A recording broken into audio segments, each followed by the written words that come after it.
Welcome back, everyone, to Total Nonstop Impact.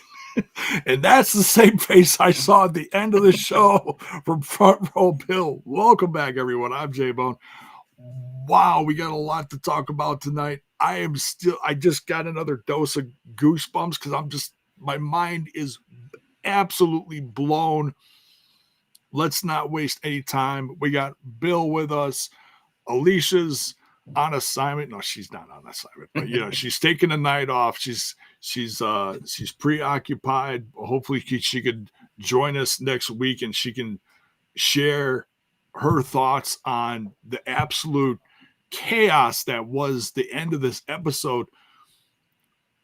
Bill, the first 3/4 of this show was just kind of a basic comeback show. And then setting up a lot of turning point. Right. Like still kind of like some storylines left over from Bound for Glory, some new setups. Right. But yeah, like it kind of what you would expect for a live episode that we've seen this year. But then it went in a completely different direction. Right. So yeah, I agree.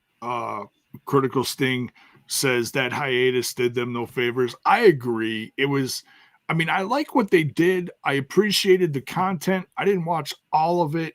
They had some really nice documentary type content that they came out with behind the scenes, and then more of a kind of a build up or documentary style. And and then for Halloween they did the Halloween special, kind of a culmination of all the Broken Hardy stuff, which is cool because they are so popular. And I think it was also kind of a thank you to them in a sense, was what they were doing. I think a lot of that was because obviously Bound for Glory, biggest attendance in North America. So there was definitely going to be a huge focus on that. So yeah, them doing a fallout from Bound for Glory made sense. Like doing obviously the behind the scenes. So you kind of had the wrap up, the behind the scenes, and then the Hardy special, which is obviously the most overact in the company. So I'm not going to say I'm not going to disagree with people because obviously we all want. That's right. All hail it. We'll get into plenty. We'll get into plenty of that. We'll get into it. But I know that is a hotbed. I'm not going to obviously we all want content, and I'm totally fine with what they did for Open Fight Night. I was glad to see that. Maybe like I said, you have your Bound for Glory, the Hardy Halloween stuff with the Broken Universe, and then Open Fight Night, maybe. But I get it. Like they put a lot of work in the Bound for Glory. They really wanted to show every part of it. But once again, you got to remember the timing of what's going on here. On the precipice of that new TV deal and really trying to get the name out there. And we'll talk about that on the show. Obviously, you saw a lot of NXT, TNA synergy, we thought in a positive manner until the ending. Right. Where it kind of went back to Invasion a few months style. ago. Yeah, when it went back to the showdown. But this time it did not happen. We'll get into all that. But I think obviously a lot of people are wanting to give props to the King. So I think you do. I want to give a shout out to my buddy Steve, big TNA fan, and he's been calling for the King Kaz title for a long time. I know he actually just got out of the hospital recently, so wish him the best. But I know he's enjoying this, and he's one that always listens via the audio. So I definitely know he'll be listening to that and be very thrilled that Kaz, the OG, has finally gotten his due, which I think all of us can agree. Like him, don't like him, he did deserve his day in the sun here. So I'm glad for him. And we'll get into the other thing because obviously the Mike Santana not winning a Slammiversary, very divisive topic. I was totally on board with it. I thought the bill for Bound for Glory would make it even more. Yeah. Now based on what we just saw now, there's going to be a lot of opinions on that and how that turns out. I'll go over. I do see some positive ways that could turn out, but depending on what, I'm sure people will, because remember we had the same conversations with Josh Alexander, like they're obviously through the years, go all the way back to the Cowboy, James Storm, and the Robert Roode angle. So there's a lot of ways you can look at it. But yeah, a lot going on tonight. And let us know. Like, I know the chat's fast and fury. We'll be catching up with a lot of this. But yeah, a lot to talk about tonight. Big night, new champion.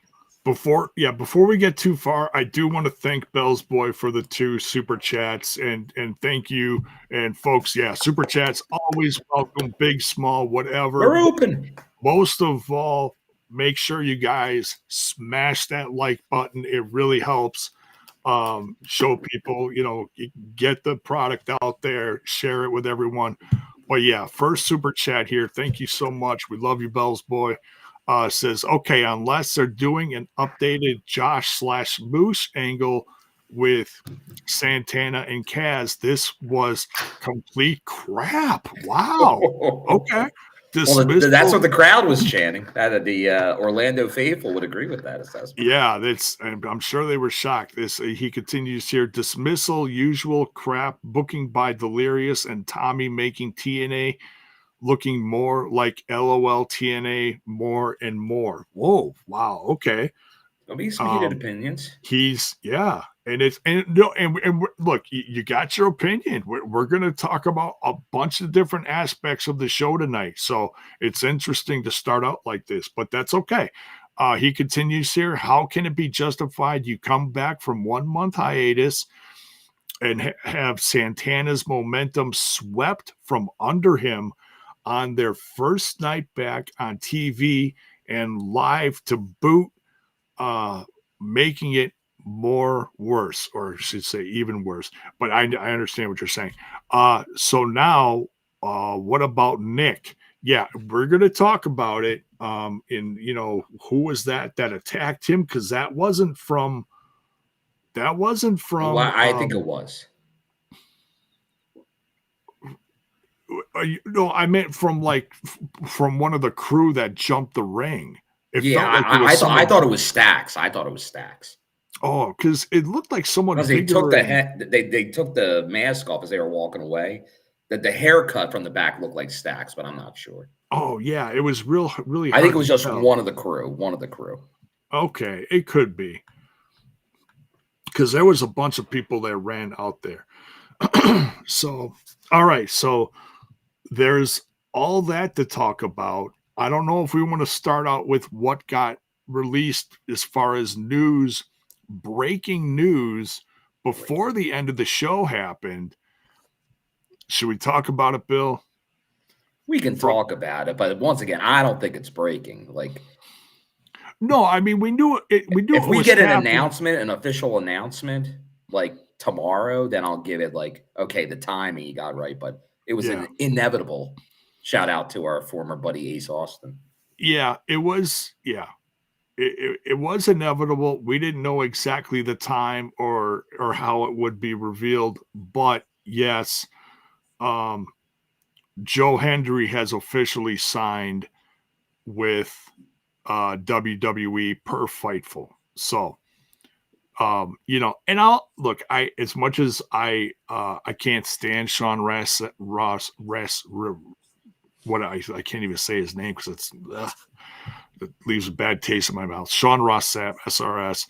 I'll give him credit for breaking news as far as stuff like that. He has people that talks to him. I'll give him that. Yeah, he has contacts. He has, but his opinions. People go by his opinions as facts, and that needs to change. You know who you are out there that do that on a daily basis, and it's really destroying your show. Hate to say it. What culture? Oh, excuse me. Well,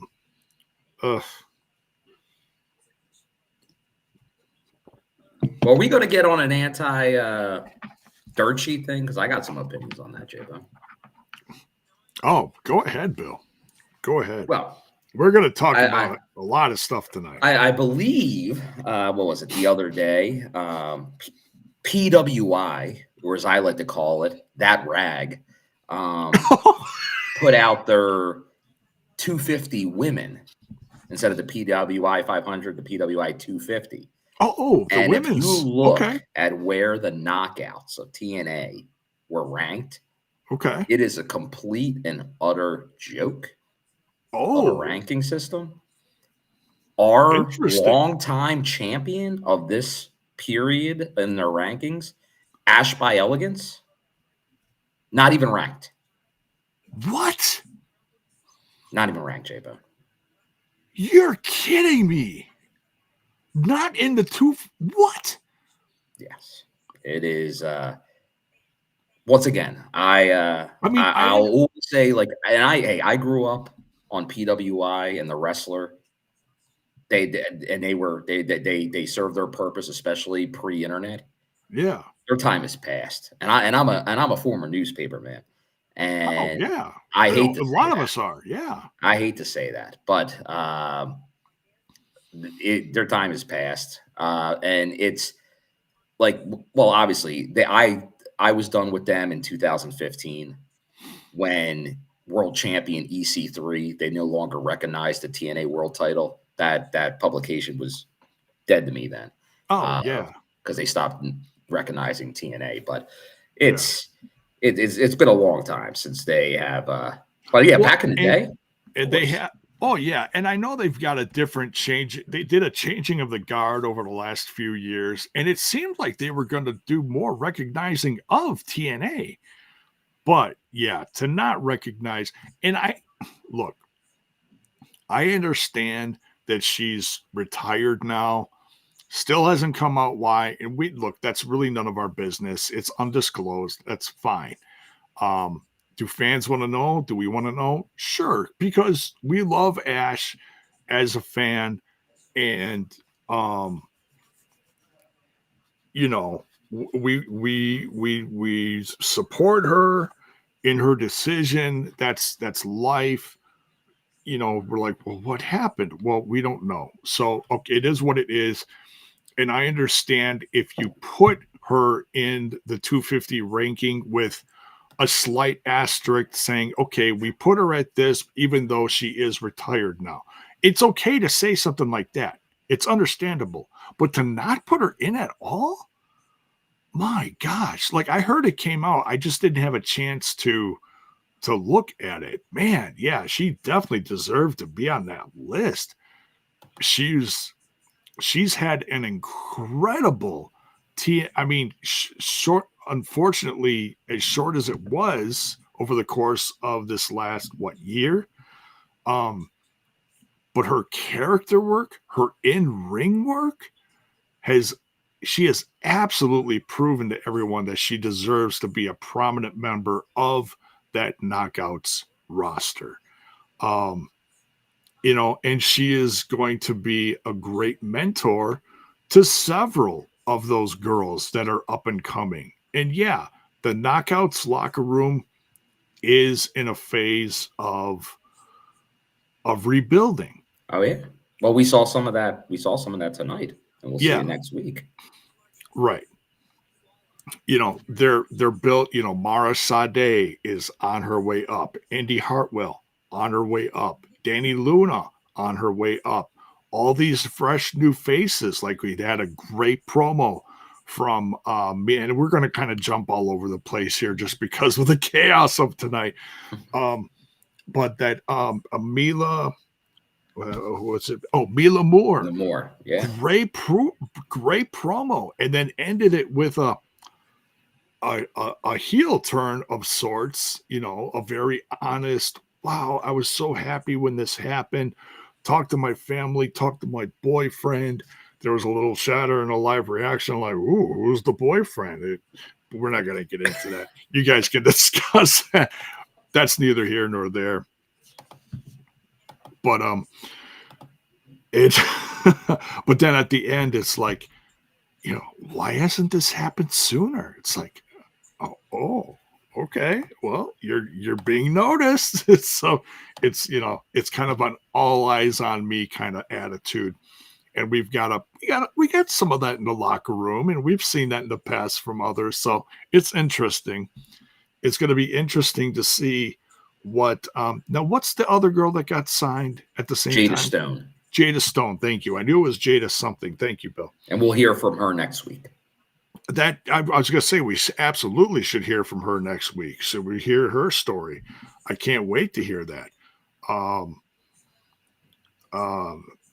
You know, and hear just you know, what her attitude is. You know, is she going to be one that kind of sides as a, you know, kind of partner up with someone else new like Mila, or is she gonna carve her own path? Well, we have to wait and see. So can't wait to see. Yeah, we'll talk about as we go through the show. But based on what we saw tonight, some interesting things in the Knockouts tag division. So I definitely could see some more play there. Yeah. So yeah, strap in. Oh, it's going to be a night. Says great shirt. J-Bones saw Kiss at Tiger Stadium. That's awesome for the opening of the reunion tour with all 4 original members. Respect to you both and your great TNA coverage. Much love. Thank you so much. Yeah, that reunion tour was something special. I mean, there was a lot of controversy behind the scenes, but man, at the time, Detroit Rock City, come on, man, that's the place to say it. Yeah, yeah. I mean, it's a lot of history there. Doing stadiums, arenas all over the place. It was amazing, and yeah, and once again, rest in peace, Ace. It's interesting to see what's happening in the Kiss family now. Peter Criss just released a new single. What are they doing, like a cruise thing or something? They're trying to plan, and it looks like they're going to be doing some stuff without makeup. Oh. It's going to be Paul, Gene, and Eric, and I guess Tommy Thayer too. So who knows what's all going to happen? It's like, are they retired? Yeah, they're not really retired. They're still going to be semi-retired. Yeah, just not touring the world on a constant basis. Completely understandable. These guys ain't getting any younger. You know, not everyone can be Paul McCartney. Not right? Exactly. Not everyone. Or the Stones. Or the Mick Jagger still dancing around. He's still dancing at 80. Jeez Louise, not breaking a hip. What is that guy drinking? I need some of that. It's because somehow Keith Richards will outlast them all. Right? He is pickled to the bone. And you would know, because you are J-Bone. I'm pickled half the time. No, I'm kidding. Used to be. So should we talk more news, or should we just dive into the show and kind of pick talk whatever you want, J-Bone? More news. All right. The people want the news. So I don't know how I got on that part of the roster page. I must have clicked on something. We had announced retirement tonight. There's all kinds of news, J-Bone. This is true. Yeah, let's talk about that, because that is some really shocker. It's shocker. It's emotional. I don't think the rest of the crew knew this, because I mean, just from how it looked live in the ring there. He apologized because he like on the way in, I'm like, he threw me off my game, JDC. So I thought something might be up, but that I was not expecting. Right. Everyone was kind of just reflecting on Bound for Glory, the success of the win, kind of honoring each other, especially Eddie to honor his wife. Hashtag she's hardcore. She's hardcore. Yeah, I've been saying it on this show since the beginning, J-Bone. I've always been a big Lish fan. And I grew up watching Beulah, and I thought she's been the best since Beulah at that role, like ringside, ballet, getting involved. She does it great. Oh, absolutely on the incline of improvement. Yeah, getting better with promos, presentation, her confidence absolutely shining through in a good way, not in a,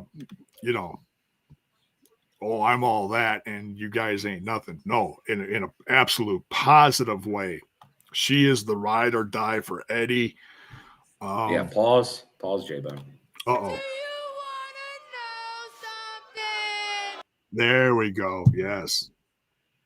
So they're all giving each other props, which is great. Not surprising, but then also the system. Yeah, they're the system, right? They're still on top, no matter what Order Force does. And then JDC kind of takes the mic from Brian Myers as if to him, and he's like, I'm sorry, I gotta get this off my chest. And everyone's just kind of like, what's going on? You know, what's happening? And Johnny Curtis is he's kind of stuttering, he's kind of stammering. You can tell he's emotional. Yeah, that got me nervous. I'm like, uh-oh. On the ropes. We just went through the stuff with Ash. Like, you never know when people are giving these speeches, like what's going on here? Yeah.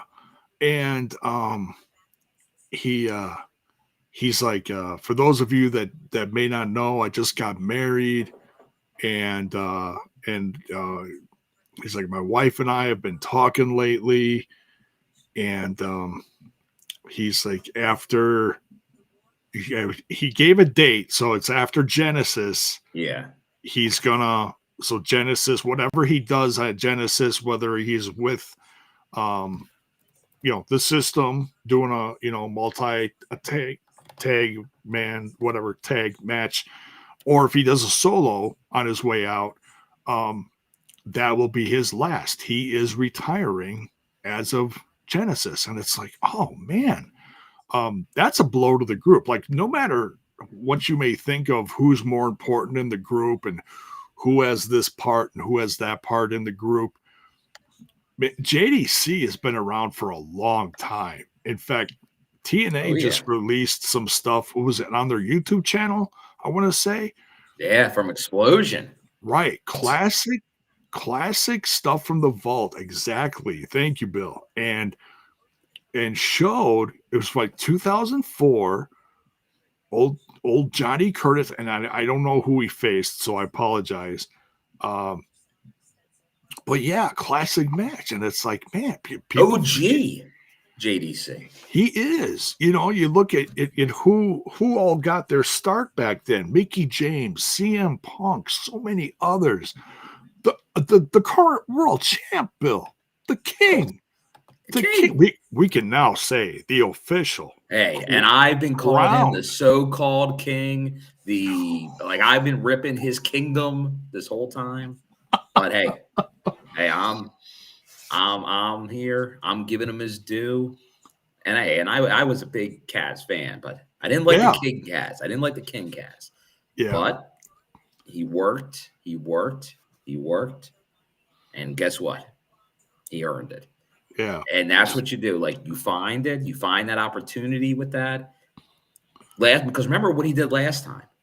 He didn't pull the opportunist way of cashing in. He set the match in California. Yeah. With plenty of notice. Didn't come out on top.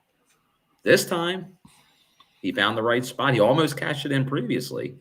Didn't work out. I didn't think it was going to work out again. I thought it was going to be a tease. But then when Daniel Spencer, bell rang, I'm like, uh-oh. We're in for something. And that's going to be some controversy. That's another thing we could talk about, the aspect of this. Friend of the show, Daniel Spencer. The official ref of TNI. Can we, how do I say this? It's constructive criticism as a fan. And we know they all play characters. But should Daniel Spencer waved off the cashing in and gotten a doctor in the ring before all this went down, I think we would have had a different result, Bill. J-Bone, I think that goes against the concept. Because we've seen others cash in when people are like barely, but they give them like the thumbs up or something, like which didn't happen here. But no, Daniel was kind of debating on letting him cash in. Yeah. But I think you gotta. I think they played it the right way. Right. Like Daniel didn't want to allow it, but he didn't. That's the rule. Yeah. Yeah. Yeah. He was very hesitant, and I thought he was going to say no. Let's get the doctor in here. Let's get him evaluated and make sure he's okay to go, because there was so much chaos and so much, oh my God, what is going on here with all this stuff. We had people didn't even know the match was happening, and they lost because like they turned around and got into a moose. So that's how these things. Yeah, like our good friend Arman here, like and Critical Sting both saying like Moose, like he pretty much cashed in. The guy turned around with his wife and child in the ring to win. So I don't think anything's off limits for the cashing in of the gauntlet. I hear you there. Honestly, like as long as you have breath in you, you can be challenged. Is he breathing? He's good. Wow, Bill. Ring the bell. Ring the bell. He's got a pulse. Let's go. Yeah, it isn't like starting a match where like, oh, you can't start a match if they got into it before the bell rang. You got to wait for a pause. Right.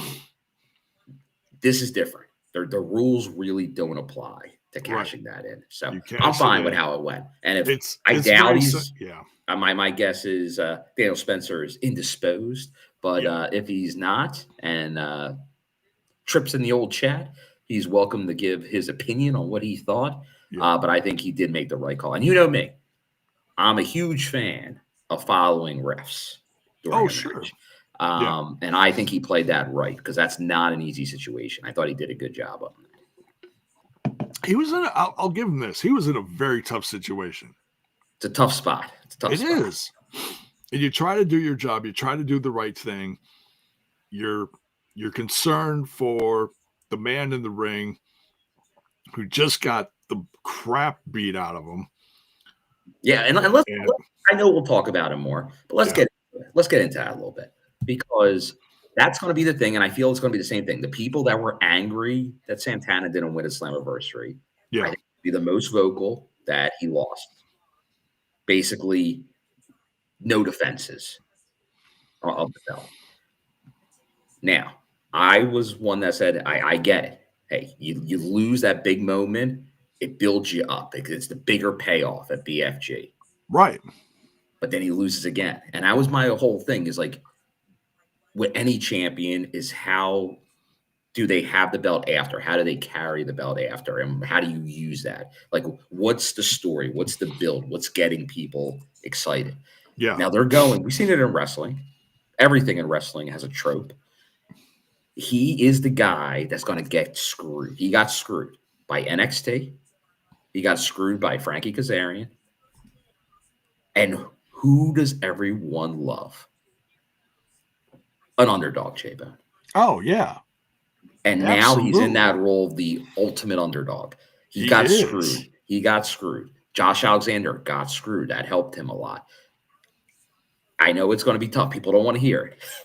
But I think that could be the build we're seeing here. I get that. Yeah. And so it could have that bigger payoff. Now, you're not going to like it right now. But remember, like in that, I think there's a lot of balls in the air right now, like due to the TV deal, I think I'll tell you, J-Bone, I couldn't help it because at some point my phone buzzed and it was like some kind of Reddit article popped up or something on my phone saying something about, I guess, AJ Styles gave a recent interview acting like he's not going to have a TNA match. And I saw something like that. Yeah. And who was the one that was specifically pointed out? AJ versus Kaz. Was the match that was supposed to happen. Kaz is now the world champion. He is. If that doesn't tell me, like the one thing you do is, hey, if you want to do something early next year with AJ Styles and TNA, would I put it past them to have made this move because they can make AJ Kaz happen, make it for the belt, have AJ win that belt one more time. Oh man. Like the things that are just flowing through my head when that stuff happens. And who knows? Chris Jericho might want to come to the number 2 promotion in the world and get a title shot against Kazarian. You never know what's going to happen, J-Bo. I think. Didn't you hear from Jericho? I think I think he did want to come at one time, pre early Fozzy days. Yeah. When things started to get a little shaken up here and there with contract situations. Yeah, I heard that he was in his podcast with Team 3D, the Dudleys, and was very what's that word? Oh yeah, critical. He was very critical of how the audience looked, and you were there, Bill. How AEW presented themselves in Philadelphia now granted, it isn't a special place. I think 300 arena. And I'm saying this somewhat in jest because Jericho's an ECW guy. Right. For him to go, like, he knows what that building is and how like that they were going out. And I was there for all of them. Did they go too hard at that venue? Too many shows? Probably for TV. But I see what it was and what it is. Like and I'm all for putting TNA over. However, I don't know if that was the way to do it, to do the comparison with that. But I there's no denying over this last year, 6 months in particular, Slammiversary through BFG to now, the momentum that TNA has compared to some other companies that it's tough. It's a tough market right now. It is. WWE's kicking their prices up through the roof. AEW's audience has been struggling here and there, depending on what market you look at. But TNA has been consistently putting butts in seats, and you can absolutely say part of it is because of the partnership with NXT, and people are very curious to see what's going to happen. Obviously, like we saw tonight, anything can happen. Yes. And they did it on a live show. Like that's what people have been saying. Like, and I get if you don't like it, but people wanted more things to happen on live broadcasts. And I'll even say, I think some of their live broadcasts, like the ones right after the pay-per-views, they're tough to book. So you like, they're not, because that's not what TNA usually does. I think a lot of their taped episodes can usually surpass the live episodes in the past, because you have to be willing to do a moment like that, and they pulled the trigger and did that moment. Yeah, right. Yeah, it's you want stuff to have. You want a post show to have the excitement of your pay-per-view. Very tough to do. Right. Very tough to do. Depending on, and now. Well, look at that. We got a preview of Turning Point, and I didn't even have time to switch out because this is part of one of the matches that we're seeing in the background here was supposed to be Macklin and Santana versus your two big question marks of who could cash in on Santana was Kaz and Nick Nemeth. Well, does that match even happen now? I'll tell you what, a lot of the people that I was talking to on the way out, and I don't know how much made air after the match. Do you know when it cut off? It cut off, let's see. So he rolled them up.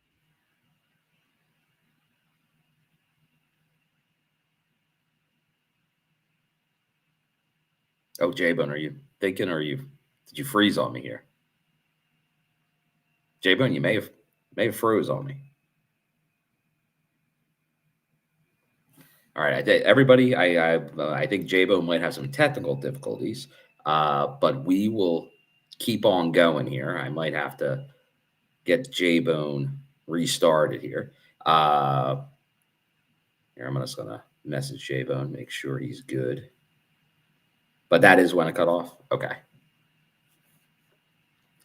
So what I saw, I think J-Bone's coming back in a second. There you go, J-Bone. What a time for you. As you're like, what I thought. I was trying to message Bill at the same time, like, all right. Yeah, frozen bone. No one likes a frozen bone. Nobody likes a frozen bone. I'll leave that one alone. But yeah, so he was doubled over.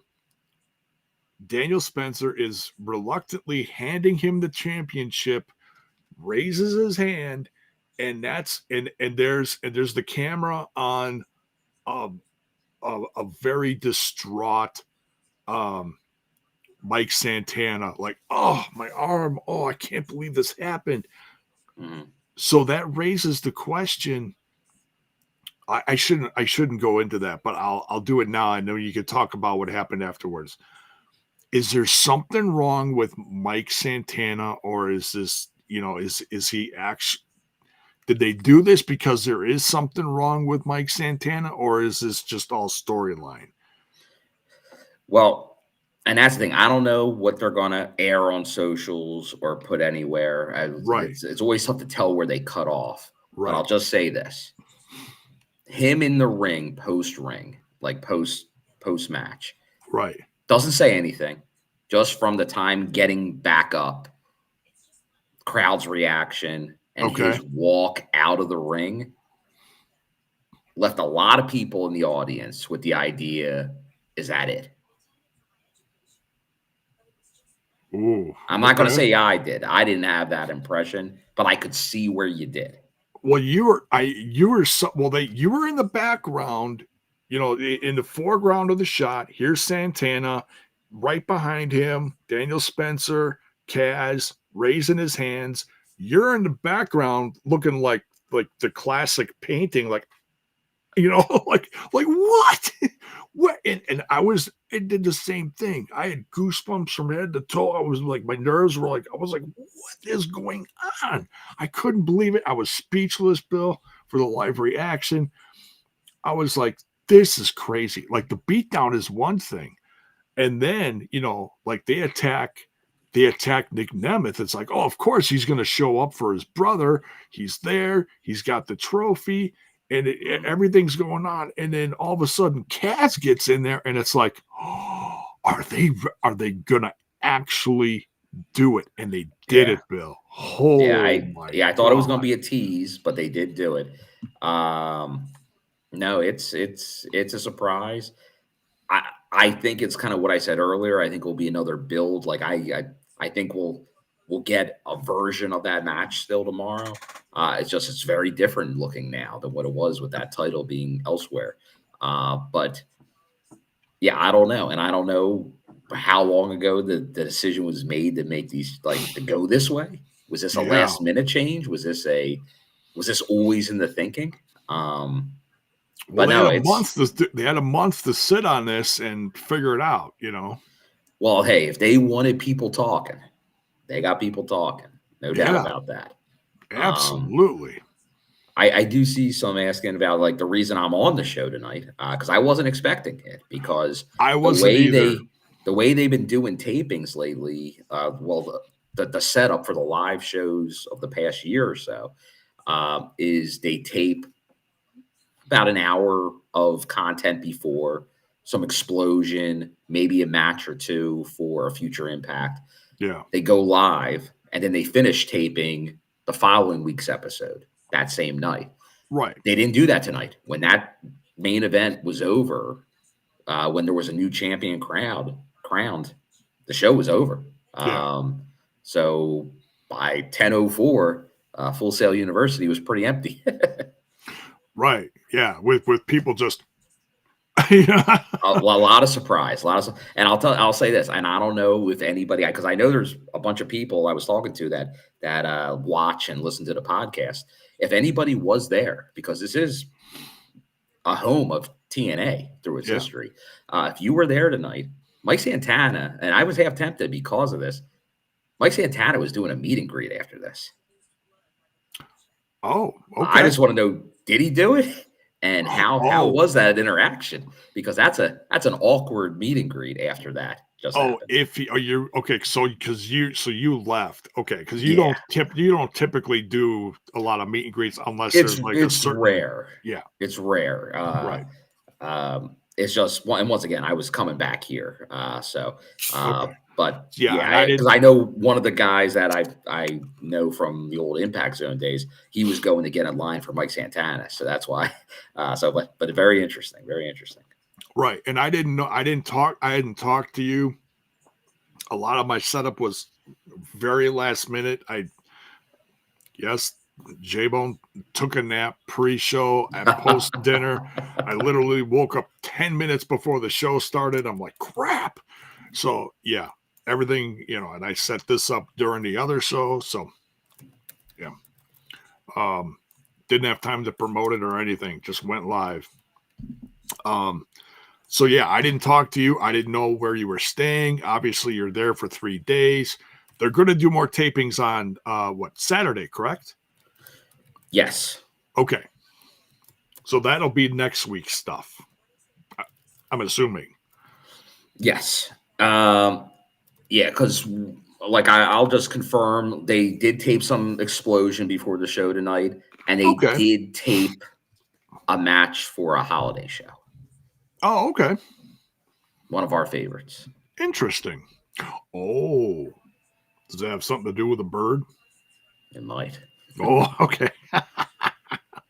The tradition continues. Tremendous. We love that. No matter who's involved, it's always entertaining. Good TNA stuff. Good classic TNA stuff.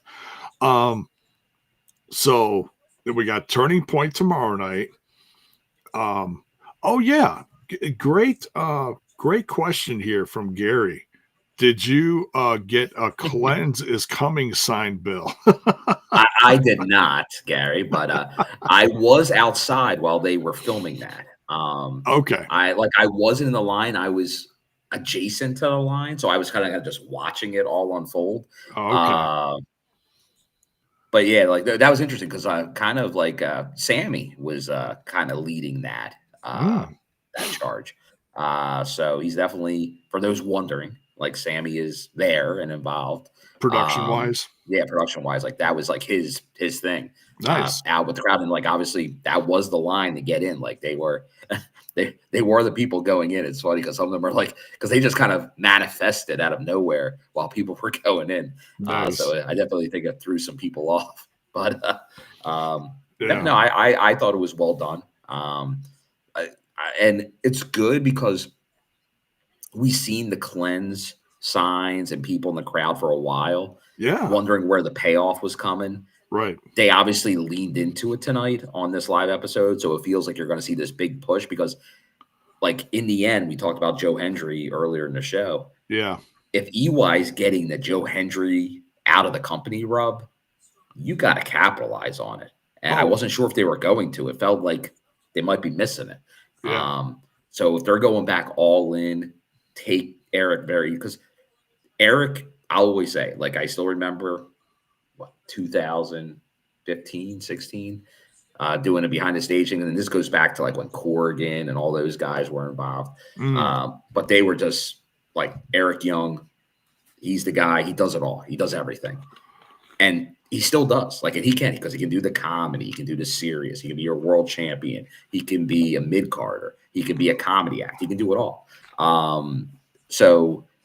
But if you want him to lead this group, it's got to be taken seriously. He's got to be a menace, the world-class maniac.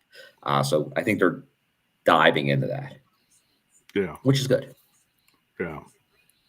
Hakeem with an interesting opinion here, calling the show felt kind of like a dud, and that's before the whole Kaz wins. It was slow paced, It was kind of like I said, it kind of felt like a reintroduction to some things. It was kind of a part of it was a reflection from some people on Bound for Glory, kind of like what the the system was doing before JDC, announced his future retirement after Genesis. Yeah, and it was a whole mix of stuff. We got some great wrestling. The Knockouts title was on the line. Great match. You got some promotion from new knockouts like Mila Moore. So you got a little bit of everything. So I felt like it was a well-rounded episode. It just did feel very slow. And I think people were expecting more from Santino, but people are still waiting for that big announcement on the TV deal. It's coming, guys. It's coming. Yeah, I think too many. That's the problem. Sometimes I think people had it in their head that it was going to happen tonight. Yeah, I didn't believe it would ever come on the show like that. Yeah. And once again, like, you're not going to get to the show. A trade publication is going to break that a day or two beforehand. Yeah. That type of news you can't keep under wraps. Like, so they're going to announce something, like they'll have something ready to go probably the day it leaks in a trade publication. Right. Yeah. Because that's like, once again, it ain't going to be wrestling dirt sheets. It's going to be real legitimate journalism. Oh yeah, absolutely. There he is. There he is. Oh, I told him to come watch the show to find out what happened, and he did. There's Trent. Cass. Trent. What's up, buddy? Oh man. I told Trent, I messaged him a couple of weeks ago. I was like, right after they announced the Iron Maiden tour, I was like, dude, we got to go see Iron Maiden next year when they come. So hopefully we'll have the opportunity to do that. Good to see you in here, Trent. Kaz is champion, and we are absolutely this is, we're talking all sorts of stuff here, Mayor, but somebody poke Mayor and tell him to wake up. Zach Bonifer, what is I believe in Zooberry? Nice. Trent says, oh, we are going. Nice. It's Trent. Trent is alive and well. Yes. There's a couple things that are happening next year that I want to see. I see Journey is I've never seen Journey before. I've always wanted to see Journey. Doesn't matter. I don't care who's singing it. Their singer now is still killing it, in my opinion. I want to see them before Neil Sean hangs it up. He is an absolute. I think in some cases he's very underrated. If you look at all the stuff he's done. We have a request here from Trent. Put me on speakerphone. Okay. This is what you do when you get TNI live. You never know what's going to happen. It's just like TNA live. You don't know.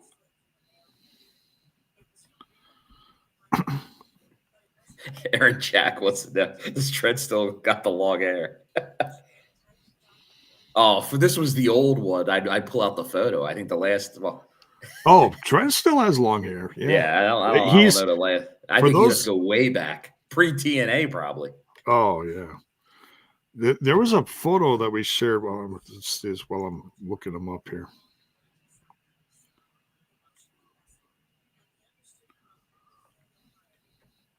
God, I'm so used to using my first three things that pop up here. I'm not used to.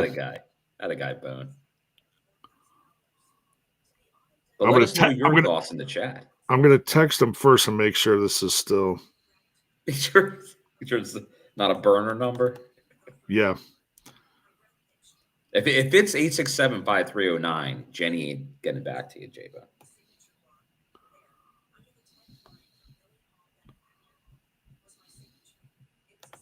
I'm wondering the same thing, Trent. Jay deleted my number. To make it onto the Bones phone, man, you gotta be a somebody. Yup. Okay. All right. So we're hoping this is Trent here.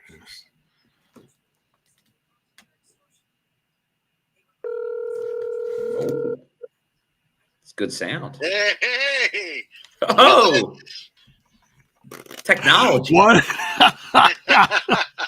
What Am I is, on speaker? you are. Wow. You're All right. right. Well, shoot. Hi to the whole TNI fam. It's been a long time, everybody. Bill, can you hear him okay? Oh, he sounds great. Okay. Good.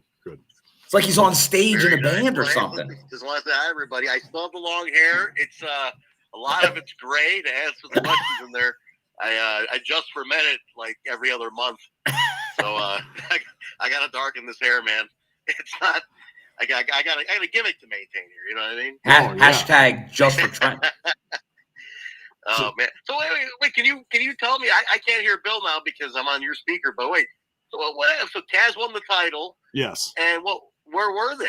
I'm still out of the loop on TNA guys. To be honest, truthful with the whole TNI family, I am way out of the loop on TNA. So whatever fix I get from it is through Bravo, when I see him, once a month.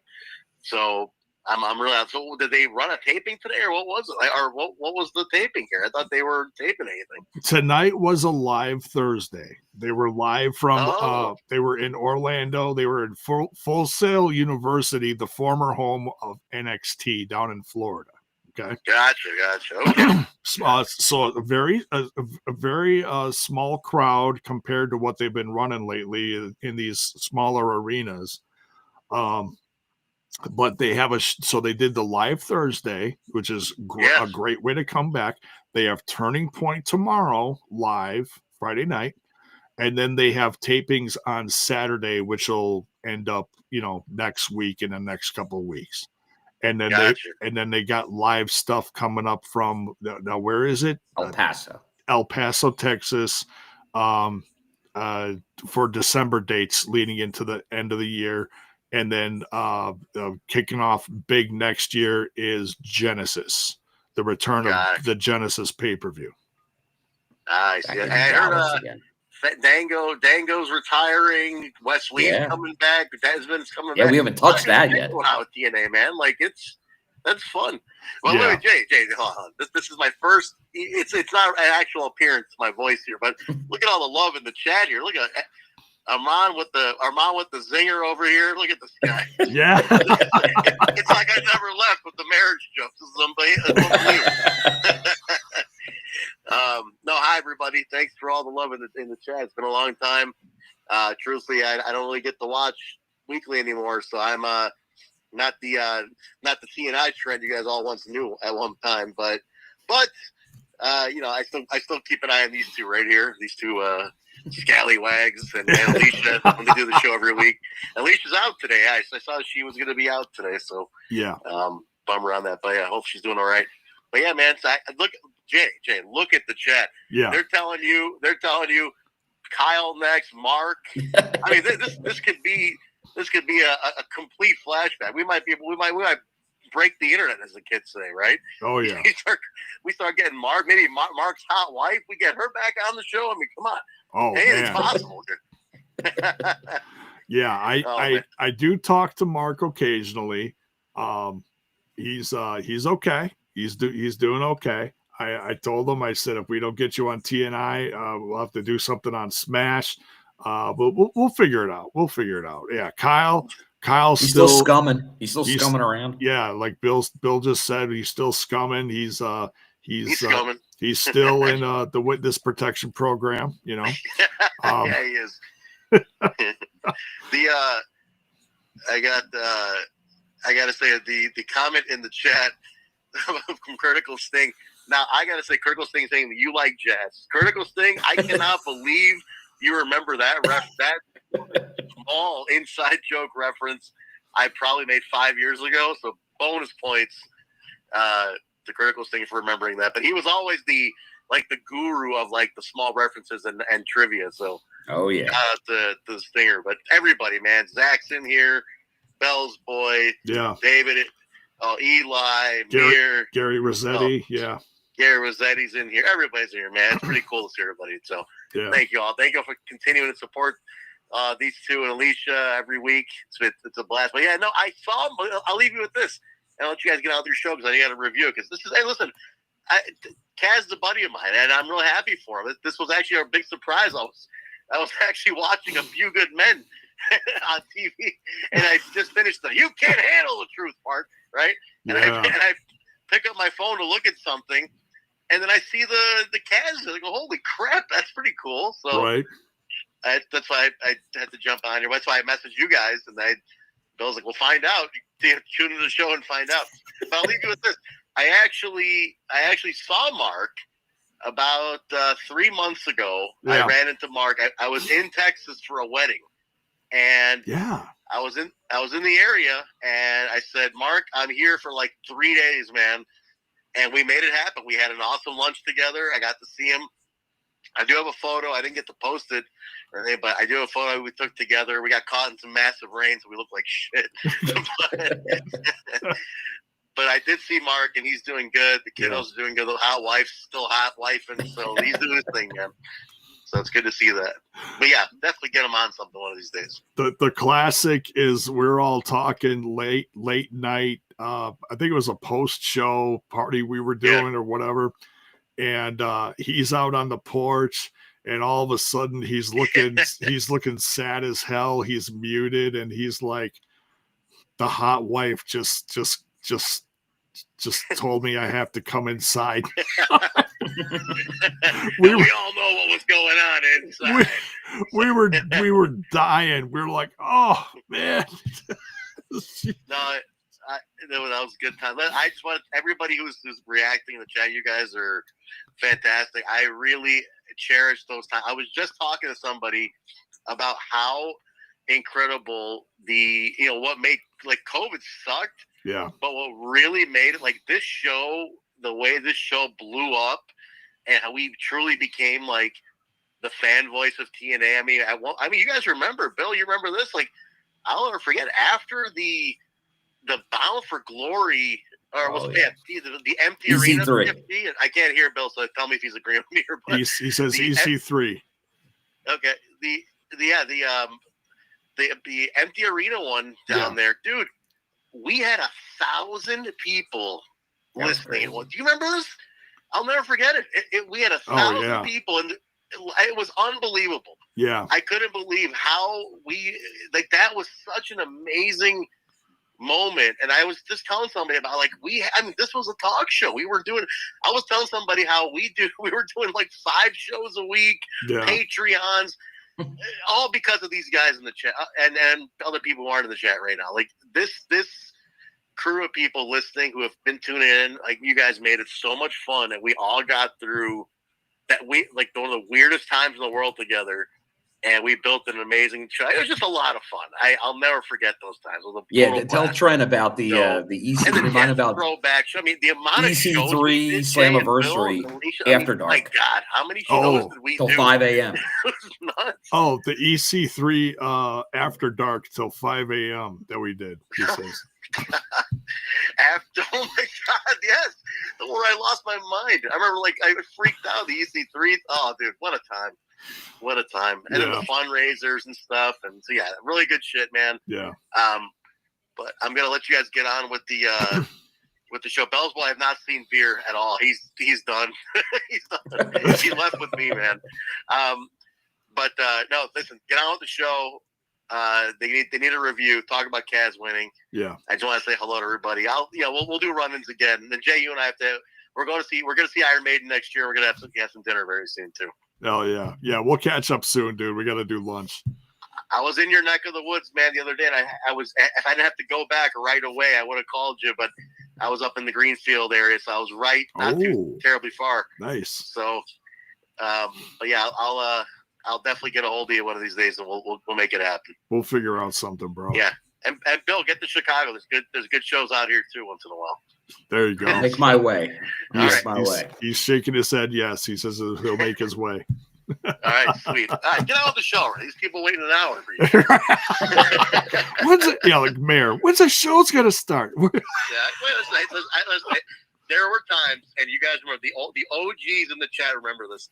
There were times where like the intro of the show would last an hour, and then it's like, oh yeah, we do have a show to review, and then we just kind of play. I mean, this was a talk show; it was never a blow by blow show, right? We would just. You guys putting yourself over. Times where, like, I remember looking at the clock, and Alicia would be like, "All right, guys, we still have a review to do here." I'm like, oh shit, it's been an hour and a half. So like, awesome. All right, get out of the show. I'll talk to you guys later on. Everybody in the chat, thank you all. You guys are amazing. It was nice to touch base after a long time. All right, thanks, Trent. Much love, bro. We'll talk soon. Much love, guys. See you guys. We'll see you. Bye. All right, bye. All right, Trent.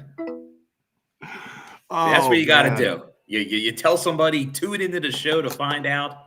They show up. Right. That's what I got to do with the scumbag now. Right. Next time he answers the question. Yeah. Watch the show. Yeah. Oh, what's Mayor says he was asking for a friend. What were you asking? Now I gotta scroll up. What for the review? What the review? Oh yeah, Trent. Yeah. Something I don't know. What do you say? Oh, Trent. If you say his name, he won't appear from TNA. But now I believe it, Joe Hendry. Yeah. I don't know if that was what he was talking about. Yeah. Anyways, yeah, that was cool. That was cool. We love Trent.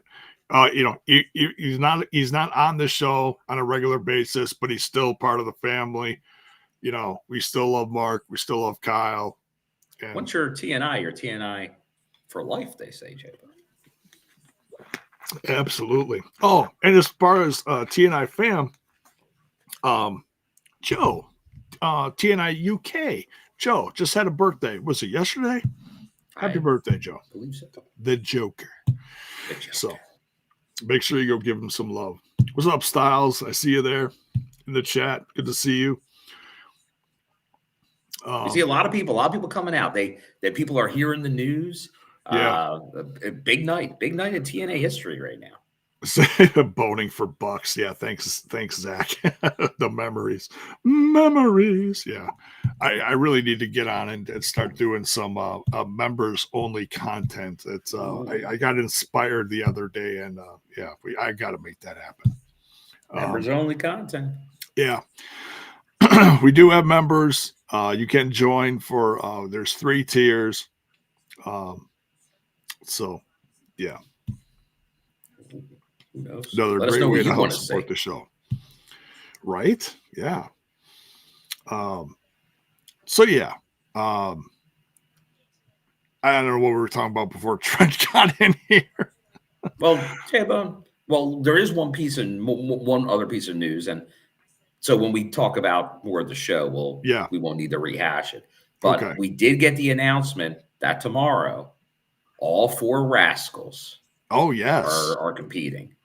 So at least for one night only, he's back. Hopefully more. But we'll see. The man formerly known as Wesley, but in TNA, Desmond Xavier returns. Desmond Xavier will be coming back. Right. See, like you said, and that's a good point. We don't know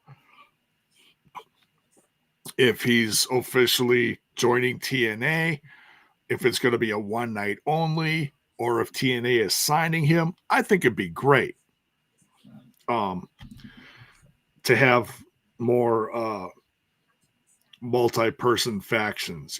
Obviously we saw that tonight with this new hodgepodge of NXT people. Is that an official I know I'm still jumping all over the place here. Tom Hannafin said perfect storm. He used those words. Is that what this group is called? And I still was having trouble because it was all over the place as far as trying to figure out who was in the ring. I thought that it was Robbie E. It was the less talented half of the bromance. Oh, Robert Stone was leading the charge, as in. Let's bring Rob. Let's bring Jesse back. The deal with Robbie. Put him in his place. Right? That'd be interesting. So it was Robert Stone leading the charge. We had Stax. Lexus King was the guy with the long blonde hair, which took me forever to figure out because his hair was all over the place. I couldn't figure out who the hell it was. I knew that was the formerly known as Brian Pillman Jr. Okay, Brian, yeah, formerly, yeah. Lexus King. And he's, it's like they've been using him, but it doesn't feel like he's been like really pushed. So maybe this is their honored opportunity to really push him with something bigger. Maybe, I don't know. Charlie Dempsey, William Regal's son, who is a great character. Mayor in the chat in the live reaction told me who the two guys formerly who were helping Wes Lee. I believe it was that tag team. Now the names are escaping me. It was High Rise. We miss you too, Trent. I miss you all the time. I see your posts online on Instagram with your lovely new love in your life. We miss you dearly.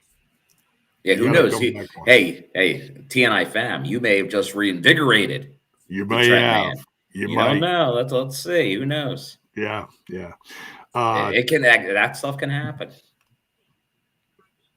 Bell's Boy says High Rise. Okay, yeah. The team's name is High Rise. Tyrese and no, not Tank. Tank is part of that other team. Yeah. Is it Hank and Tank? Yeah, Hank and Tank. Yeah.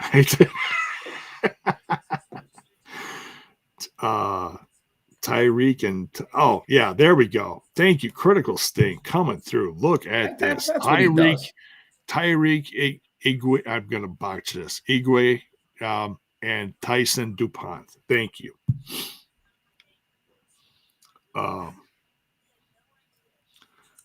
So, all right. And I think that was it. Was it 5 guys? I think it was more than 5 guys. Not the burger place. No, I felt like it was like 6 or 7 guys. Because by the end you had what 2 rascals, and they were still outnumbered by 1 or 2 people. So, it was. So yeah. I feel like there might have been some other people. I had to watch it back. A lot of commotion. At least, Stax was in there. Yeah, I thought I mentioned Stax. And then there's another piece of news because we got that earlier announcement. It sounds like Miss NXT TNA, the liaison, sounds like it's going to be full time with TNA on a weekly basis. She might be, yeah, which I'm very happy to hear. Yeah, I'm glad to see her back because Ava said she can't be on all the time. So she'll be there as the consigliere, if you will. Right. Yeah. She's got an offer. So, and she's very popular, and I believe she is kind of underrated, honestly. So, that's okay. Yeah, here we go. Thank you, Bell's Boy. I knew I was missing someone. So the full group was led by Robert Stone. I was right on the number. Lexus King, Charlie Dempsey, High Rise, the 2 guys, Tyrese and Tyson, Stax, and Brooke Jensen. That's who I couldn't think of. Brooke Jensen. And isn't he the son of someone? Or am I thinking of someone else? Isn't he like the son of a famous wrestler? Someone will tell us in the chat if he is. I thought he was like the son of a wrestling legend or something. I don't know. Maybe I'm thinking of someone else. But whenever I look at Brooks Jensen, I think of Arn Anderson's. Is it Arn Anderson's kid? Brock Anderson? No, not Brock Anderson. I'm thinking of someone else. I'm thinking about someone else that Oh, just got. Rob here saying it's Bull Buchanan's son. Oh yeah, okay. But no, I look at Brooks Jensen and I thinking of who the hell was in that tag team with Cody like a decade ago? DiBiase Jr. That's who it was. Yeah, I always think of Okay. DiBiase. I don't know.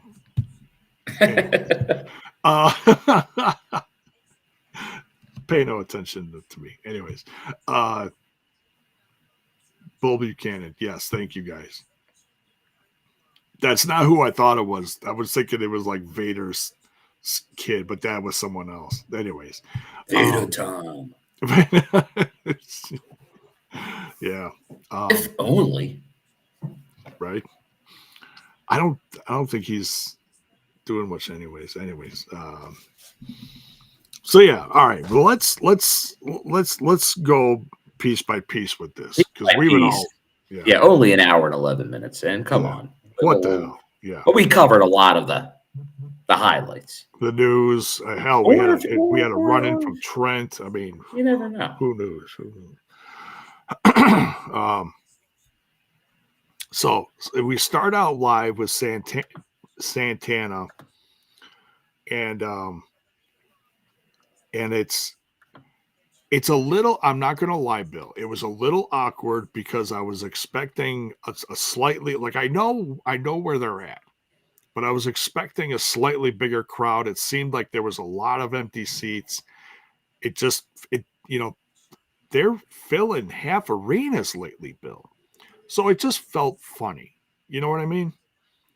I'll say this. They set it up, I think, to accommodate more seats for that venue. Yeah. Because last time they were there, they had the risers, the bleachers.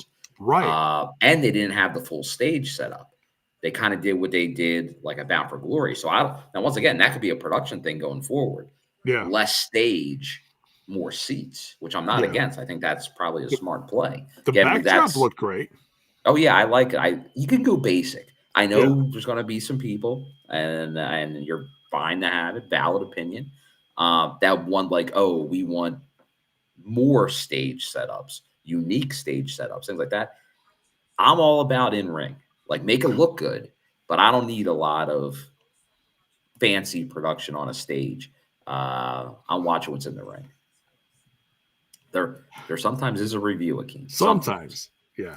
Not always. Occasionally. We're getting there. As Trent likes to say when he was on, it is a talk show. Well, the TNI roots are a talk show. At times we do a review, but if you're coming for that was always what was said. If you're coming for the blow by blow, every match, winner loser, that type of talk, there's plenty of places to find that. Right. TNI, we're known for going off the rails, going in different directions. Right. We probably, I'd say probably the last couple years, J-Bone, we probably stick more to the show format of following for a review.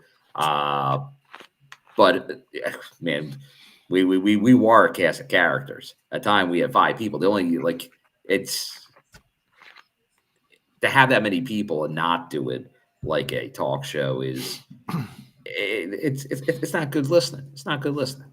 Right. So this is fun. This is what we like to do. We're hanging out. We're just hanging out somewhere, J-Bone. Exactly. Doesn't matter where you are. Like we're all in the same room. You're in the living room, talking a little wrestling. Just talking some TNA wrestling. That's right. And now we're talking the actual show. Here we are. So, but yeah, Santana, given this is obviously his first real speech since winning the title. So definitely you can tell some emotion that, and that's what Mike Santana is. He's all emotion. Yeah, he's very proud. Yeah, but you're right. The thing I'll say this, I always say this about Florida, and there's just so much wrestling in this area. It's a tough thing. So it's not like these other markets that TNA is having a lot of success in, which like they're hungry for wrestling. That's why they're coming out, and that's part of the reason they're coming out in droves. Like if you're in this area, you're very lucky because there's wrestling, good quality wrestling every week. And you don't have to pay for a lot of it. Like just like the old Impact Zone, like you could attend that for free. NXT, you can attend for free. Like the options are out there for people. So it's a little bit of a different thing. Like when they went to Pembroke Pines, or they went to like once again, like in this market, you'd be like, oh man, that's huge. It's a little different there. Like if they were going for like a Bound for Glory or Slammiversary, that's a different audience. You got more people traveling in, but you're depending a lot on locals, and it's a unique wrestling market for that. But from what I heard, I think tomorrow night obviously is going to be their biggest crowd. Like there wasn't a ton of empty seats, but it was the only, and I don't know why it was. It seemed like I think most of them were probably near the entrance. I'm thinking like most of like Hard Camp seemed pretty full and other places, but like I said, I think they set up for more seats than they did last time. So it wouldn't shock me if there was better attendance tonight than when they were there previously. It could be, yeah. But it just didn't look it because they had more seats to fill. Right, yeah. And there were no risers, so it was just, X amount of seats straight back on the floor. So, but yeah. So yeah, I mean, and they were, it felt like it got fuller as the show went on, within the first like half hour, like they did. And during the break, actually, you'd have to go back and watch this, Bill, but they did kind of a look down at the ring, from like way back up in the corner during the breaks, which was nice. So you'd see like, what's the hype guy's name? Nash. Oh, for TNA. Yeah. Well, it was different tonight. Oh, okay. They had the hype man was the announcer for the Savannah Bananas. Are you familiar with the Savannah Bananas, J-Bone? Oh, that's like a baseball team or something? Yeah. The Banana I've heard Ball. of them. I've seen some clips. Very entertaining. Very popular. They're like the Harlem Globetrotters of baseball. Okay, yeah. So that was there. So because I've been saying the real Kaz, but he was not there tonight. This guy's doing it looks like this loop. So but no, he did a good job. Different announcer. Yeah, I saw someone walking out there, and I was like, oh, that must be Nash, because it was hard to tell from where the camera was looking. It was like, looking down. Well, speaking of production people, J-Bone, did you hear the introduction for, well, we'll get into it, for the Elijah concert? Yeah, who was that? Someone we've seen in this chat many times. He won't admit it probably, but that was Kevin Martin. Oh, really? Well, Kevin Martin's a ring announcer as well. That's right. Yeah, it was some other indies he's worked with. Well, he does the fourth rope. He's the ring announcer for fourth rope. Okay. So yeah. Yeah, and I've seen. Yeah, when I heard it, I'm like, oh, that's Kevin Martin. Nice. Yeah, now, I've seen plenty of pictures of him. I've never heard him talk before. But I've seen pictures of him announcing. That was it. So okay, well, good for him. And then there was someone else helping Elijah with his guitars or something like that. Unless that was Kevin too, but it was some guy with shorter hair, so that's why I didn't recognize him. Well, I think that may be former Ring of Honor guy that's now working for TNA. I think Will Ferrer I saw helping with the guitars and stuff. Oh, is that what I was? Okay. All right. But so Ryan Nemeth comes out and he's like, bye. He's just cutting down Santana, and he's talking about who should be there is his big brother, but he said his plane was delayed. It was like, oh, okay. Plane was delayed. It does. It's especially lately, you hear, that's all you hear about, it's like, oh, the planes are a mess and whatever. But he tries to wallop Santana. Did I just say wallop? Wallop out. Oh my goodness. He tries to slap or hit Santana as they're talking. Santana catches him and he's like, "What are you doing? What are you doing?" Ryan didn't give his best effort with that shot. Yeah. He's like, "What is this? What are we doing here?" He's like, I'm going to give you a chance to, tuck this mic away and, walk out of here alive, or I'll drop you where you stand.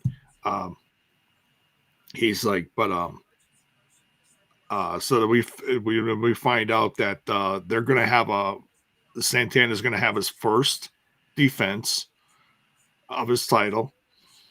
And it's going to be against Ryan Nemeth. And it's like, oh, that's interesting. It's like, all right, he's fighting a champion. He's going to just, give this guy, what for. And it'll be a fun little match at the, end of the night. That's what we're all thinking, right?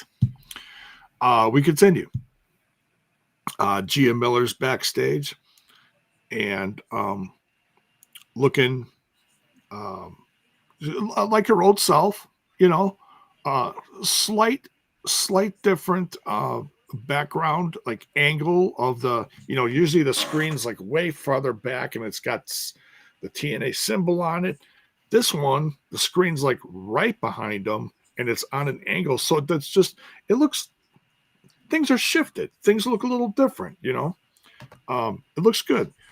And she's talking to TNA Knockouts champ, Kelani Jordan. And she's going to be in action later. And we find out it's going to be against Heather by Elegance. One half. Yeah, one half of the Elegance brand. And, because the Iceman made a deal. Oh, yes. And then some fellow knockouts come out. And they're talking to Kelani. And they're like, hey, we heard you had some trouble in your own NXT locker room. And they're kind of presenting the olive branch, Bill. The olive branch of, hey, you are TNA Knockouts champ. You can come to our locker room and hang with us, trying to, just be a friend. They're trying to be there for her because they're trying to just, they heard what was going on. They're like, you say she's just a friend, J-Bone. Classic. But that's what this locker room is, a family. We've heard it from countless members of the roster, men and women alike. Vin Diesel even says it. Family. Right. And so Kelani Jordan's like, ew, no. I don't have to. No, I'm not doing that. No, just thank you, but no. And I'm trying to think who was all there. It was the Angel. Was it the Angel Warriors? Angel Warriors, Laying Lee, Zaya Brookside, and Mara Sade. Yeah, and they're like, what's going on with her? We try to offer the olive branch, and this is what she does. So then we get Santino coming out. Well, yeah, and I think did I miss something? Just because I know if Alicia was here, she'd mention it. Because I say Mare did. Yeah, Zaya went for the gusto on that one. Yeah, but so see you next Tuesday. NXT is on Tuesdays. Yes, but it's funny, and this goes into another thing. But we'll talk about it when we get to the match, because we've been talking about it here on TNI. But I was talking to some people before the show. locals like that go to NXT a lot, and like she's one of the few heels now in NXT, Kelani Jordan. But the crowd did not react that way tonight, and we'll get into that later, which I found interesting. Yeah, for you figure a lot of people in that crowd are NXT people, yet they didn't react to her like a heel tonight. It's true at all. Yeah.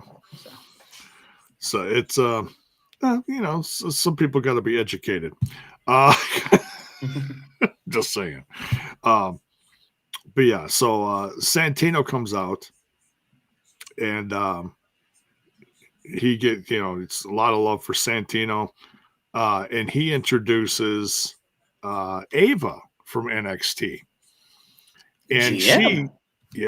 GM of NXT, and she puts over what they have accomplished together, the big show that they put on, and saying that there's a mutual respect now, and that they could do great things together. Some might say she gave us a red herring. You're right. Everything's copacetic. Oh, totally.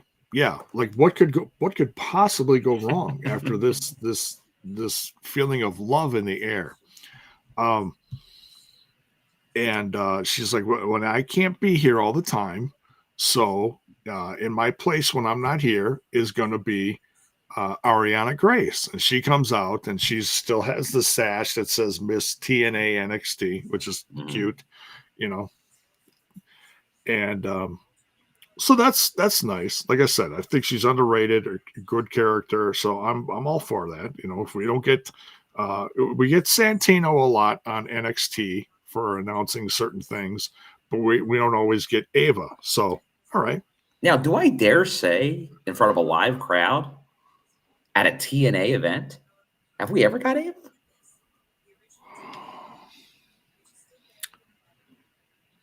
Maybe on screen as part of an announcement. Yeah. I don't think in person. Kind of like her dad. Maybe there was a backstage, which you could take may or may not have been filmed places. Right. Yeah. Via usually it's via satellite. Well, she learned that from the old man. Right. Yeah. How many times did her old man? No one does that? Better via satellite than the old man. Yeah. Right. So, yeah. But yeah. So we'll be getting a steady dose of Ariana Grace. No complaints there.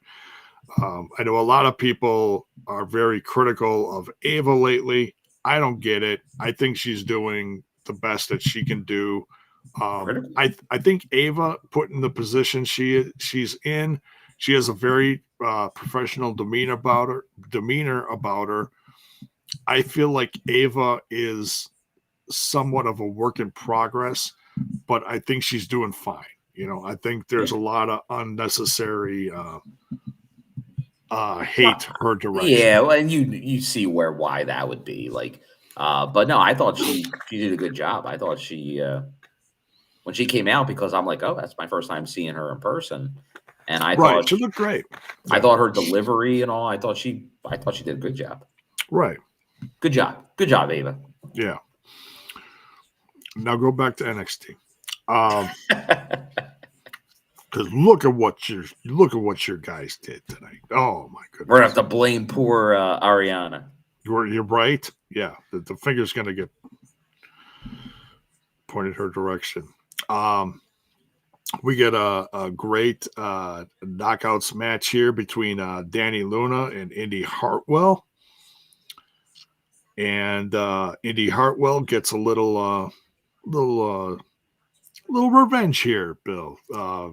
I think this was needed. I like this. Yeah. Because we said the same thing when we saw Dani Luna get more aggressive, assertive. Yeah. Maybe it's my old school ECW upbringing talking, but sometimes you don't got to win the match. Right. Sometimes you got to send a message. And she didn't bring the chair in the ring. Dani did. Now, if she would have hit a move that happened to be on that chair that she brought in, that wouldn't have been a DQ. That she could, that she had the motive to pick up the chair. You had to DQ her, but that's well worth it in my mind. I think, because I think Indi's checking a lot of boxes, but I think she needed to show that mean streak. Because once again, and hey, I went off earlier about how much I believe in Ash by Elegance. But remember we saw that in the feud early in Ash's run where she turned and was like, whoa, she'll get violent. Oh, she would really snap. Yeah. Yes. And I think that added to her character a lot. So I think that's what Indi needed, because Indi was doing well, but she was super babyface. Yeah. Now she's showing, I have an edge. Yeah. You need that. Yeah. And kind of like, especially to be champion. Kind of like how Cody Rhodes always comes out and he's Guy Smiley, and he's Mr. Sing My Song, and Cody Rhodes can do no wrong. And then all of a sudden, like we've seen recently, he'll snap and really take it to someone like Drew McIntyre. And it's like, whoa, what is Cody Rhodes doing? Yeah, you need that. You got to show some edge, and not the wrestler, not Adam Copeland, but you gotta have an edge. You gotta have. It's another dose of charisma, It's hey, I can be friendly. I can, I can. Like, you don't need to turn heel to be a character, although that can be easy because it's a lot more opportunities. It's a lot tougher to be a babyface. Like heel, you got a lot more to work with. But you got to do it well. But I think when you can get an edge, we talked someone earlier that has a great edge, and that's Alicia Edwards. Yeah. Right. Thanks, Armand. Yeah, a lot of great memories. Yeah, a lot of great memories on the show. Now we can get Trent back a little more. We make some more memories, right? But yeah, good match between Dani Luna. Dani Luna actually gets the win here because of DQ. She got the win technically, but yeah, Indi was the one standing in the ring at the end. Yeah, Dani Luna ran away with her tail between her legs. What's the next chapter of this, Bill? Do we see a little more of we're seeing it tomorrow. Did they announce it officially? There's 8 matches announced, J-Bone. We might have to bring up the card. Oh, man. I need to do a little refresher-rooney here. Oh, Are they all on the site? There's a share screen of Rooney time? Yeah, I'm gonna save this and put this in there. We'll share this first because this is a great picture. In fact, this might have to be the new. If I redo the cover, this is going to be the cover. Let me tell you that. Oh, that a guy, dude. He's getting inspirational ideas. It is. It is. Give me just a second here. We're uploading this, but yeah, and then I'll find. I'll see if we can find the new updated card for Turning Point because we really didn't get much. We got a couple. It was like, oh, okay, so we're getting this during the show. We're getting that during the show. Oh, but by the end they had a lot going on. There's a lot going on for Turning Point. Yeah, it's going to be a big shoe. It is. Really big shoe. Is this going to show? There we go. Look at that. Bang. That is great. Look at that guy. Look at that guy. What a pick. That's the king right there. That's the king. And kudos. I see a TNI viewer in that photo, so that's great to see. Yeah. There we go. So yeah, very cool. Yeah, let me see if I can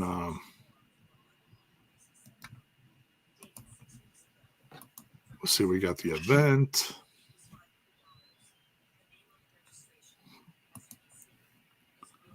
find the event page. And we have the event page. Here we go. Here we go. Oh, no, that's not it. Come on, J-Bone. Well, it says you buy tickets. I'm looking for the matches. Like I said, it's. Oh, here we go. There it is. There you go. Okay, I found it. It's more of an article. Okay. Give me the lowdown. Okay. Well, so it says we're still getting that match. Mike Santana. Oh yeah. For sure. Will it happen? The card is subject to change, J-Bone. It is. I didn't think we were still getting the Nick Nemeth, Frankie Kazarian versus Santana. That's our main event. It is. So look at that. He's already got the belt and the picture here. Oh, I didn't know they updated that. They did here. I'll graphics department on point. They are. I don't know about the roster page if that's updated, but yeah, here we go. Look at this. Share screen, Rudy. Look at this. He's got the belt. Oh. Yep. He's got the belt there. That's the main event. We got Kelani Jordan versus M by Elegance. We're going to get into what happened in that match. I'm just going to quick go through this because I have a sneaking suspicion that's going to be a very good match. Oh, yeah. Wait to see M by Elegance in that match. Leon Slater defended his X Division championship against Rich Swann. Very excited. Banger alert. Some might even call that a dream match. Oh, yeah. Cedric Alexander with the Hardys taking on Order 4's Mustafa Ali and the Great Hands. I'm very excited about that. That should be a lot of fun. This one is going to be very interesting just because I've never seen BDE in action before, with the exception of like one other time where what was it? He showed up in the Gauntlet. What was it? The Gauntlet. The Gauntlet. Was it the Gauntlet match? That's what it was. Look at it. We've had so much time since Bound for Glory. I forgot. It was just last month, J-Bud. I know, but it's like we consume so much wrestling, and sometimes it just gets fuzzy. There's a fuzzy bone on the show. Anyways, AJ Is that a new Francis, drink, a fuzzy bone? Is that like a fuzzy navel? It might be. It might be. I might have to come up with a new concoction and advertise it on here. With a dum-dum. Drink it during the show. The fuzzy navel with a dum-dum in it. There you go. Wait, what are you saying? Oh, you mean this? Okay. You're not calling me the dum-dum. Okay. Some might call me a dum-dum, but anyways. So we got this. I don't know when they showed this during the show because I didn't write it down. But AJ Francis was in the ring. Well, they did. They did a. It's on the digital platform. There was a penthouse that they filmed earlier tonight where he. And Ogia is interviewing BDE, and that's where this match gets made. And it's like, you challenged them to a match at Turning Point. But then he puts you through a table. Now, people were asking when they showed this, just a quick part of the segment where he put him through the table, and then it shows AJ Francis, Swann, and someone else standing over BDE. Who is the lady in the ring with them? She is a Grammy Award-winning artist. Oh, it was advertised who was, but I don't want to get the name wrong. But take a look. You should be able to find the footage. I believe like they acted like it was out there. I don't know if it's officially out in full yet. Probably. I'm taking a look now to see if I can locate it. Okay.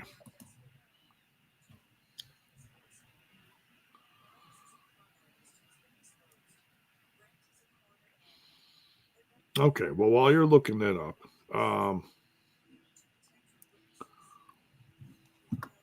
I'm going to continue to look at the card here. Oh, here we go. We got the system, and this is going to be one of JDC's final matches. JDC, Brian Myers, Eddie Edwards, and Moose, all representing the system, with Alicia Edwards versus the Rascals. And apparently, to the surprise of some who didn't know in the Rascals group, I don't know how they wouldn't know, but the Rascals, I think things get a little fuzzy with the Rascals too, as far as information and who's getting told what. Zachary Wentz, Trey Miguel, the Young Goats, Myron Reed, and I think we're getting the artist formerly known as Wes Lee, Bill. That's what it sounds like. He is the fourth Rascal. That's going to be great to see. Now, like we said, whether he sticks around or not, we don't know yet. We'll find out soon enough. And then Knockouts World Team Championship match. I did hear this. I didn't. I was busy doing stuff during part of the show. So the Inspiration announced they're going to be in a match with the Angel Warriors and Victoria Crawford and Tessa Blanchard in the third team. So that should be good. And just FYI, it's Chameleon. Yeah. Okay. Thank you to Antonio and Little Silver. You guys are on it. There we go. Chameleon is the female rapper that was in the ring. Okay. All right. Well, we'll check that out. All right. Antonio says she's a rapper. She's a Grammy Award winning. Oh, Lord Jesus, I've never heard of this person in my life, really. Thanks, Antonio Baker. That's great. That's great. All right, we continue. Indi, oh, here we go. So we're getting a no DQ. That's the payoff for this. We're getting a no DQ. Dani Luna versus Indi Hartwell. These two could just tear each other apart. Who knows what they're going to do? Yeah, and just FYI, anybody you can see, obviously after the TNI show, the footage of both TNA Wrestling and BDE put on their YouTube channels the complete first class penthouse from the night. Okay, cool. There you go. So it is a digital exclusive, and that is part of obviously BDE, like big following on the socials, streamer. So like I said, it's interesting seeing that it's on TNA Wrestling's page as well as his page. Like they're doing it, but I'm sure that will get a ton of traction. So that's cool. Yeah. And as if he returns more, we'll learn more about BDE. It's very interesting. Oh yeah, you'll see him tomorrow. Yeah. Well, I'm just saying if he doesn't get how did Rich Swann say it? You said unalived. I was like, what, is that the new term? Well, I think that became I think because of YouTube here, that became the for a while that was the word you could use instead of another word. Yeah. So that became that started to be trendy. I'm like, what is? I'm like, is that a new verb? I didn't learn that one in grade school.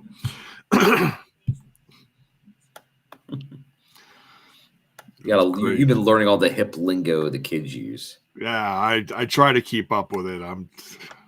I slack in some departments, Bill. What can I say? I'm an old bone.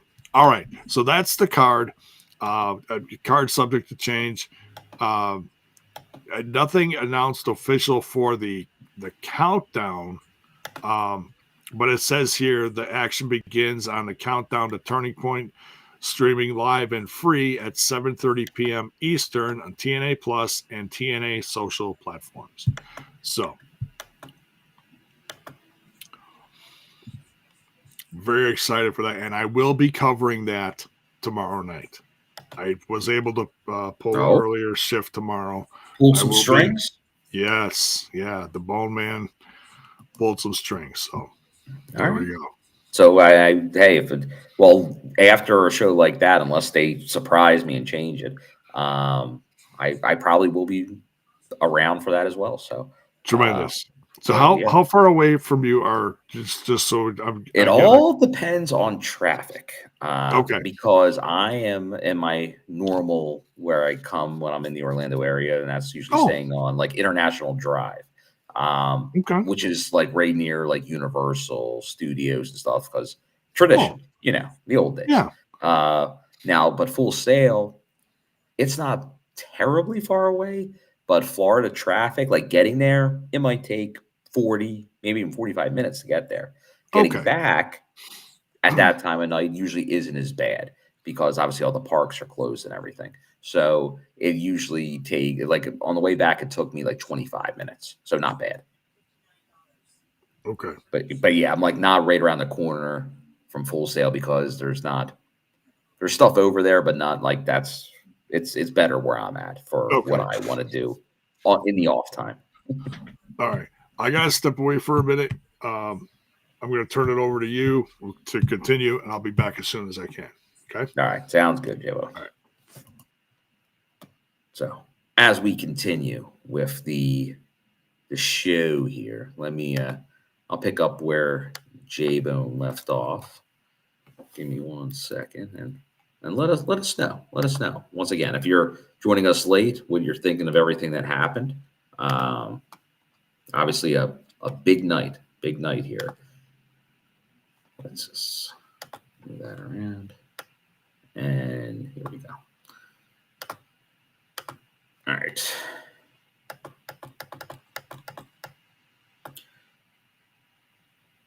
All right. So we are okay. So we talked about it earlier, but we had Eric Young outside, but talk about the cleanse with the fans entering, which was amusing. Then we got the official Indi Hartwell backstage challenging Dani Luna to a no DQ match at Turning Point. Then we got the in-ring announcement from the system where we talked about earlier. JDC announced that he'll be retiring post-Genesis. And obviously talking about their match at Bound for Glory. Obviously Eddie being local to there, what Lish did in the match. And then obviously we got the Order 4 coming out.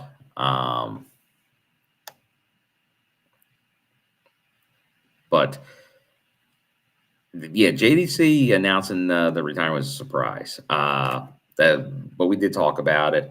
But then obviously we have the Rascals. The Rascals going against all 4 Rascals.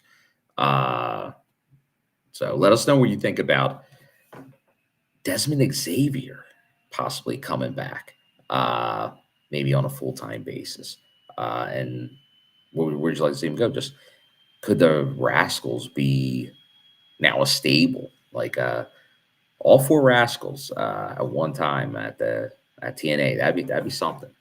So looking forward to that. Oh, you know what? We didn't talk about it in the news. It's kind of not 100% clear, but Antonio here, and I saw someone else mention it earlier, that it looks like they're going to do something even bigger. They did do some where they sent some talent to Qatar last year for an event. I don't know how much bigger it's going to be than that.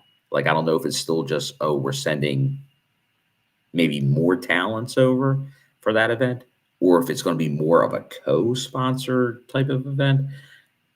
unclear at this point. But that does have potential for big things because we know there's obviously a lot of investment over there in the Middle East for professional wrestling. So it's something to keep an eye on for sure.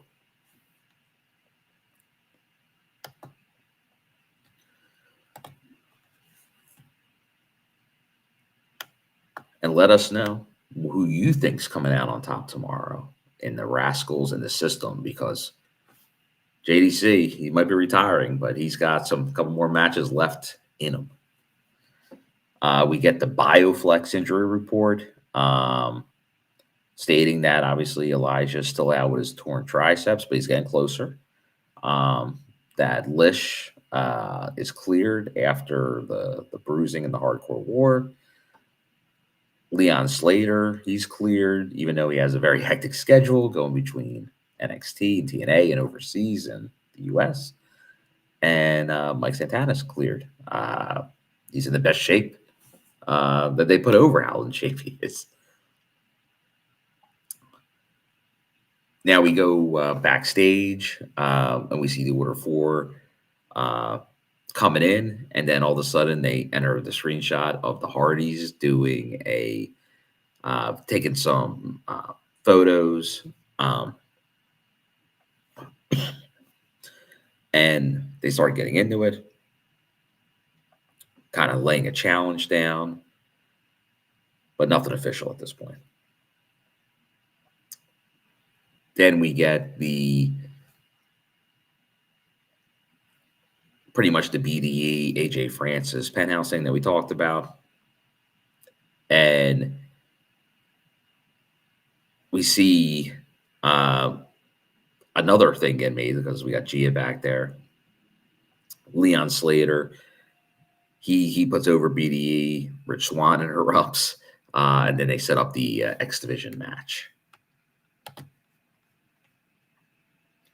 All right, so got wrestles. I like that.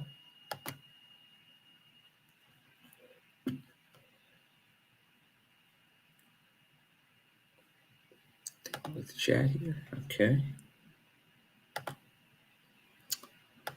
Then we get I think it was the first match announced for these tapings. Cedric Alexander versus Jason Hotch. Nice match here. I wasn't sure how much time they give it. I thought they might give it, but there was a lot more wound up happening on the show just because we didn't know a lot. So I thought they might give this one some room to breathe, which I'd all be for because I'm a big fan of both these guys. I think they can really show their stuff, but and they were able to show a decent amount, but it was a limited amount of time. It was a full show tonight. But Cedric does get the win here. But then, of course, Order 4 attacks him after the show, after the match here. But we do get the Hardys coming out. They make the save.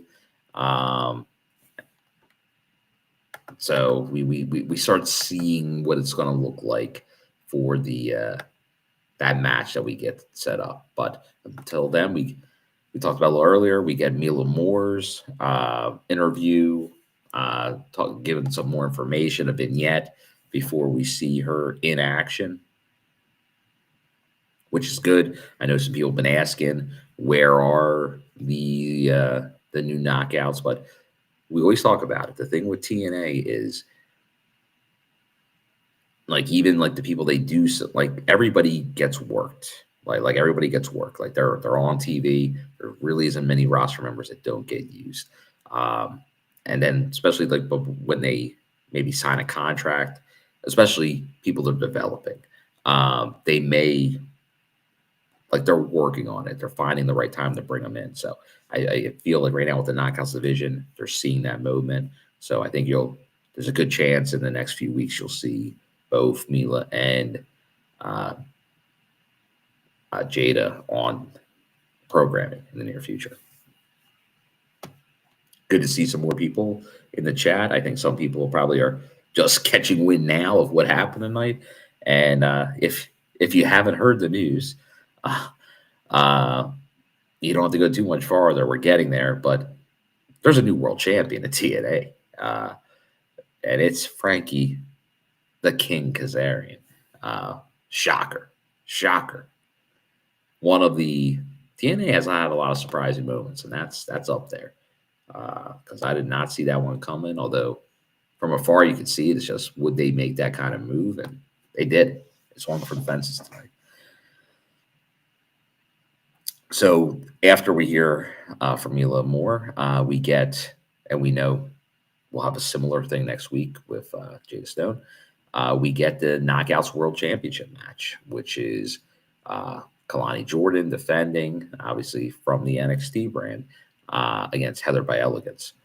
And this one, it was, I think it was pretty competitive. But then as we get towards the end, the Elegance brand is trying to do some tactics, maybe someone say, to get that title off, but it kind of falls apart. And then the champ takes advantage of it, gets the win. But we know we're not done, because we will see the Elegance brand tomorrow night at Turning Point, with M getting her shot in. I don't know. I'm thinking she has a shot. She has a shot. We'll see.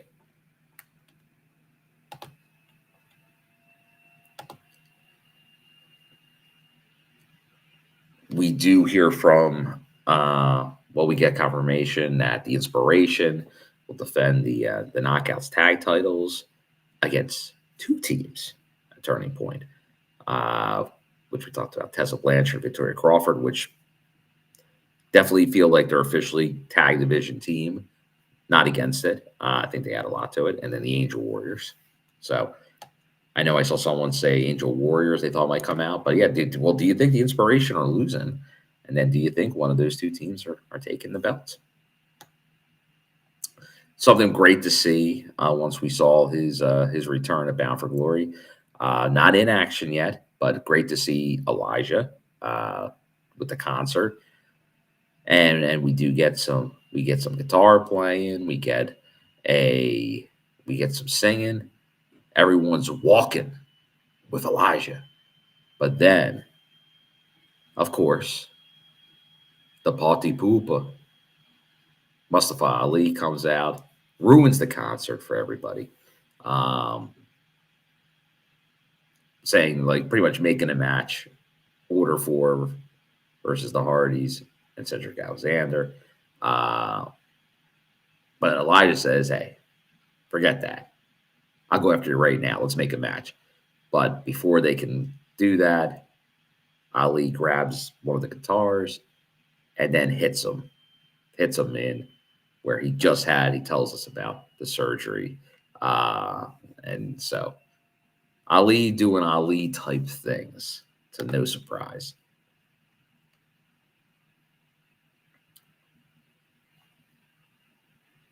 Yep, Frank. I did mention that earlier. Yeah, it was interesting timing that dropped today about AJ Styles. Thinks they won't let him have a match. I don't know. I know Bell's boy earlier said, I can't believe he even said that, Bill. But I don't know. I'm not buying it. It feels like trying to misdirect. But we'll see. That just could be my get ready to fly goggle lenses on this one.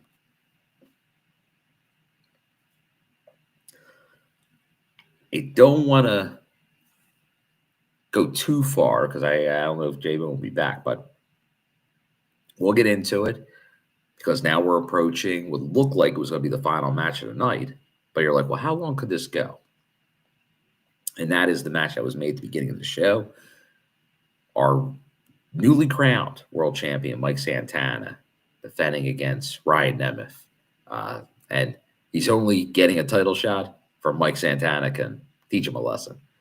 But before the match even starts, we get Ryan Nemeth getting on a mic saying, hey, let's get a let's go Ryan chant.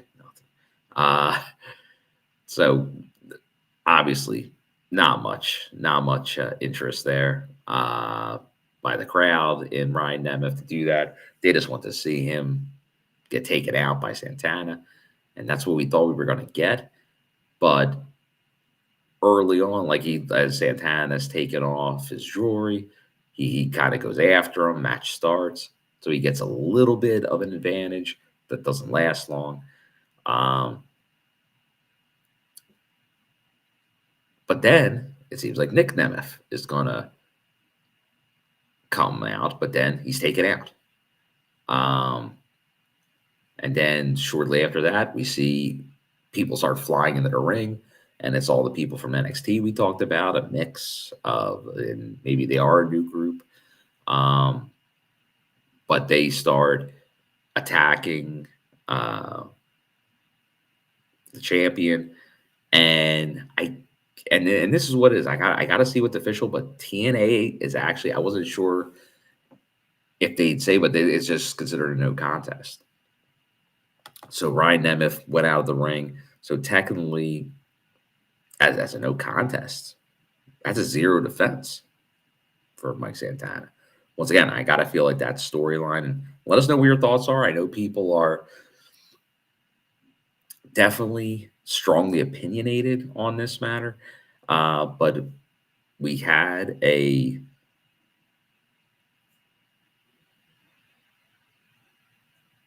lot going on here. So he's obviously taken to the limit. We do get some members of the TNA roster that help him out, but still outnumbered. NXT takes care of the TNA people trying to help, puts him out. Then we get the music. Frankie Kazarian comes out with gauntlet in hand. We talked about Daniel Spencer pretty much saying, I don't know. I don't want to do it. I don't want to do it. But then he does because he got to. Makes the match. It looked like he would maybe get a quick win. He doesn't. Santana shows something that he won't be beaten that easily. But once again, after that kind of beat down, didn't have a ton in the tank. He tried to go for his finish. Couldn't do it. Gets rolled up. New world champion. And that's how the show ends.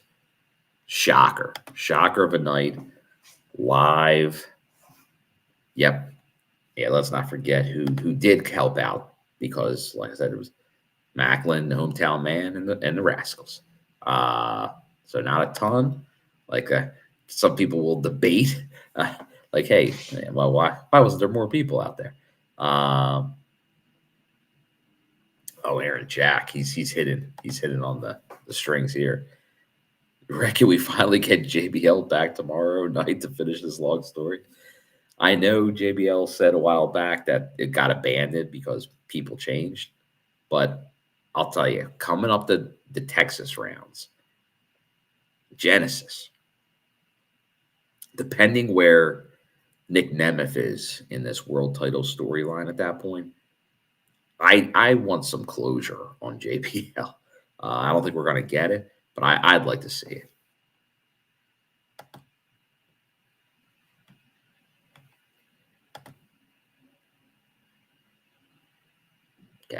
But that's how it is. Kaz is our champion. And let us know, like, what do you think about that? Like, did Kaz... Did you see Kaz win the title at some point? Maybe not now, but did you think he was going to get it, or was he going to be the one that just never won the title? I guess that's just something that you're going to have to figure out if you were for this or if you think it was a mistake. I think it will be determined over time, and especially how it's going to play out with Mike Santana. I think it's going to wind up building Santana into something even bigger because that's what TNA needs. Obviously, with Joe Hendry on his way out the door in the main event scene, Mike Santana has it, but you can always build bigger. And that's what TNA is going for. They're going for a huge build right now. So I think that's what you're trying to see here. And he's going to be the ultimate underdog to win that title. But I think it does allow openings for maybe some other storylines. Some of them might be far-fetched with AJ. But who knows? Like, maybe someone else could do it. Like, maybe there is somebody coming in soon. And they didn't think a storyline without a world title match, and it would make sense to put Santana in that position. We'll see. We'll see. But in the end, all right, there you go. In the end, it was a big night for TNA, where they're going to have the buzz of the wrestling world obviously tonight and then tomorrow. We'll see how they capitalize on it, see what turning point. But I know usually the TNA Plus specials, they deliver. JAYBONE, I was just finishing up, just in the nick of time here. Okay. That's all right. Any thoughts at the end here? Because I kind of went over the last couple matches and segments pretty quickly. But anything that stuck out to you? And then I just went over the main event and everything there. But I was surprised the Jason Hotch Cedric Alexander match, very good.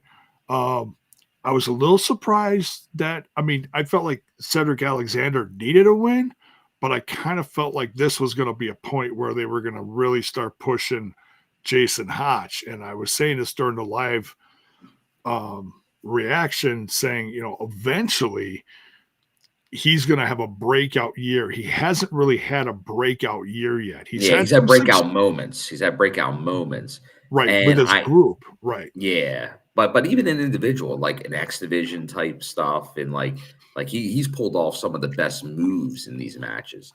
Yeah, but and he did that tonight. He pulled off some different stuff. We haven't seen that before.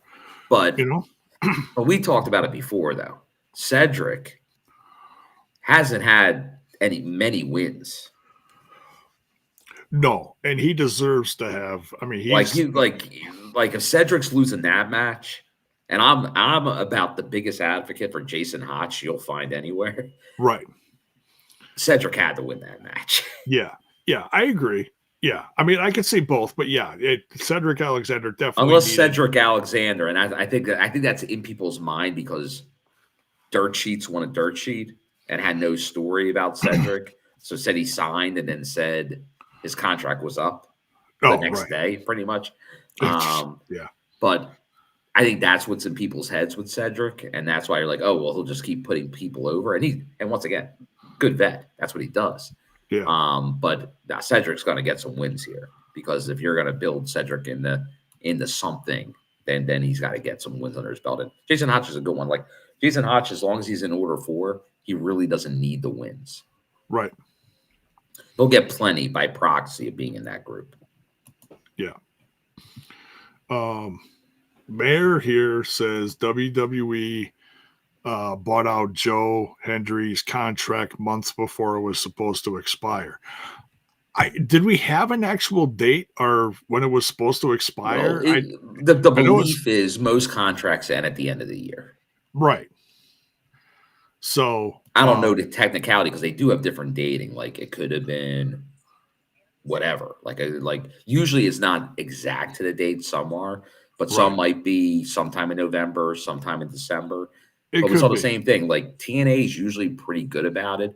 Like at this point, if they're not using you anymore because you know what you're doing, they'll be like, okay, let's come to an agreement, let you out of it.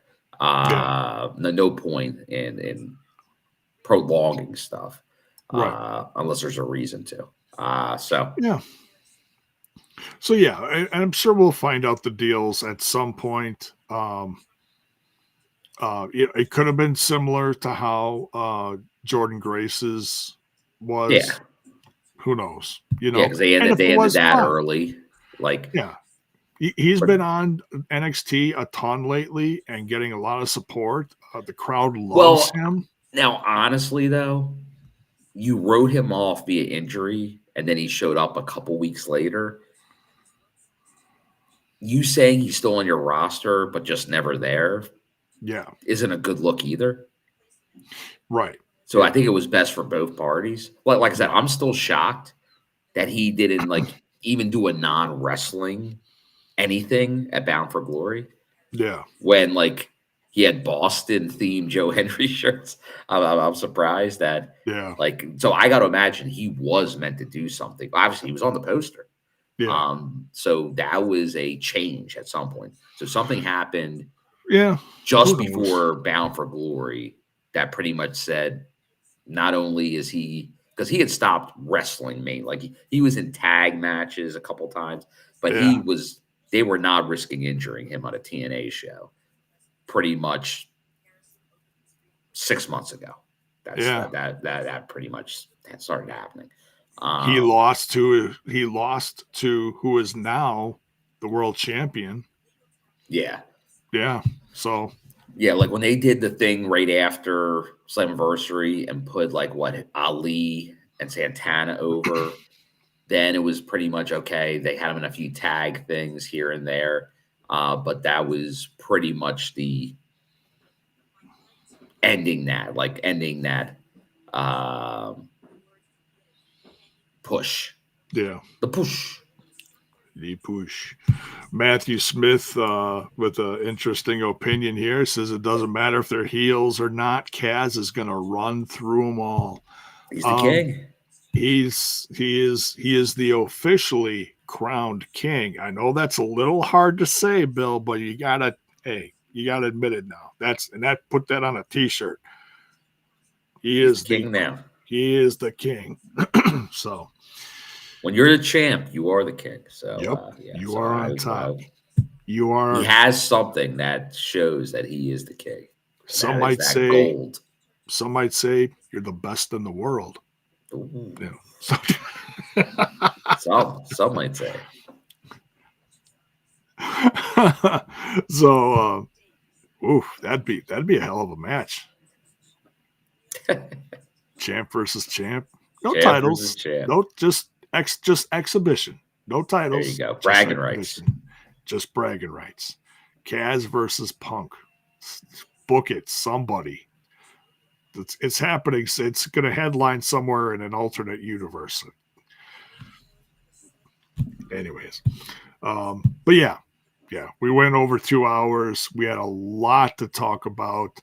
Lots of different opinions. We thank you all for tuning in, and whether you loved it, some of you absolutely loved it. Some of you wasn't your cup of tea tonight. I get it. I was speechless at the end of the show. I was blown away.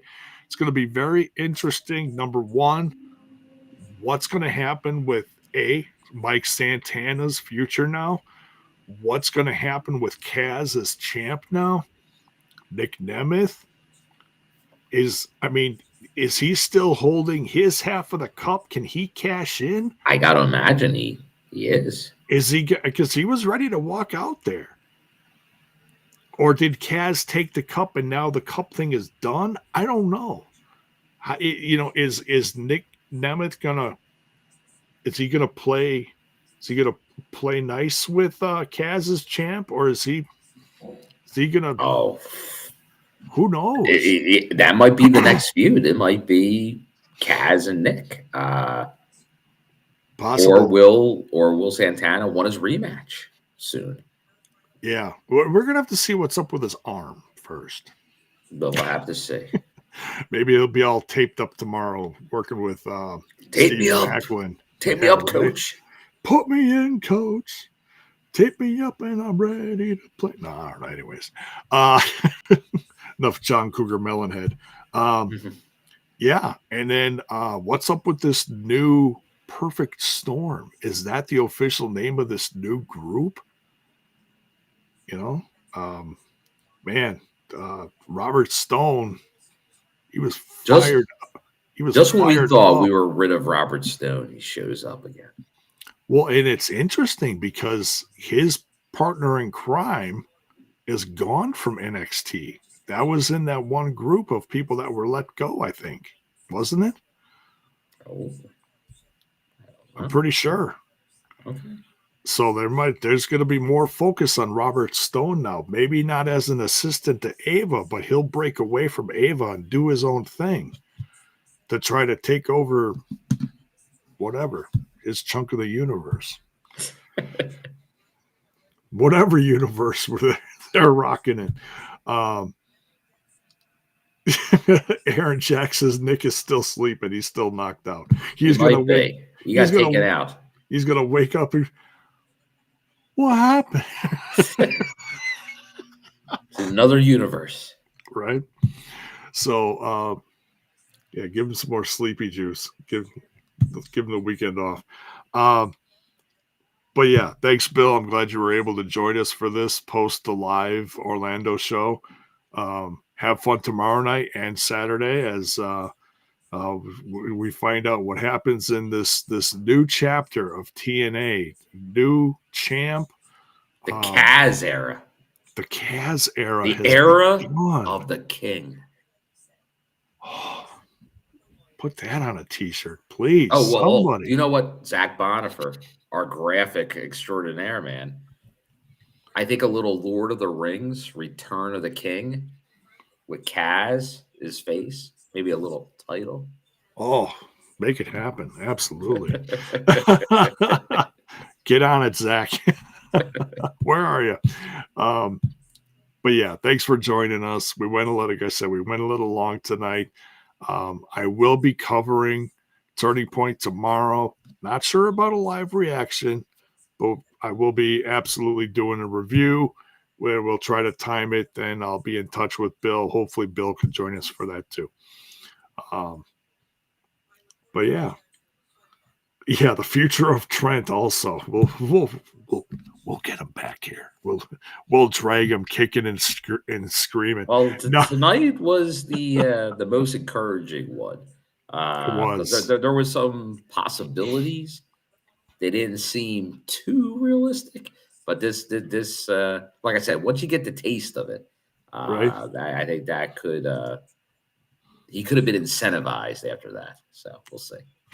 There you go. Homework for Zach. Zach, you got your homework. Because we need the Zach Bonifers of this world when, like, AI is so easy. Just type it in and they'll make the image for you. Yeah. We don't Sometimes it's just horrible. I want just to take a normal picture, just cut a face off, don't match anything, and put that head on there. Lick it and stick it. That's it. There you go. So, all right. You guys know what to do. You've been here, whether you're joining us for the first time or you've been here for years. Some of you.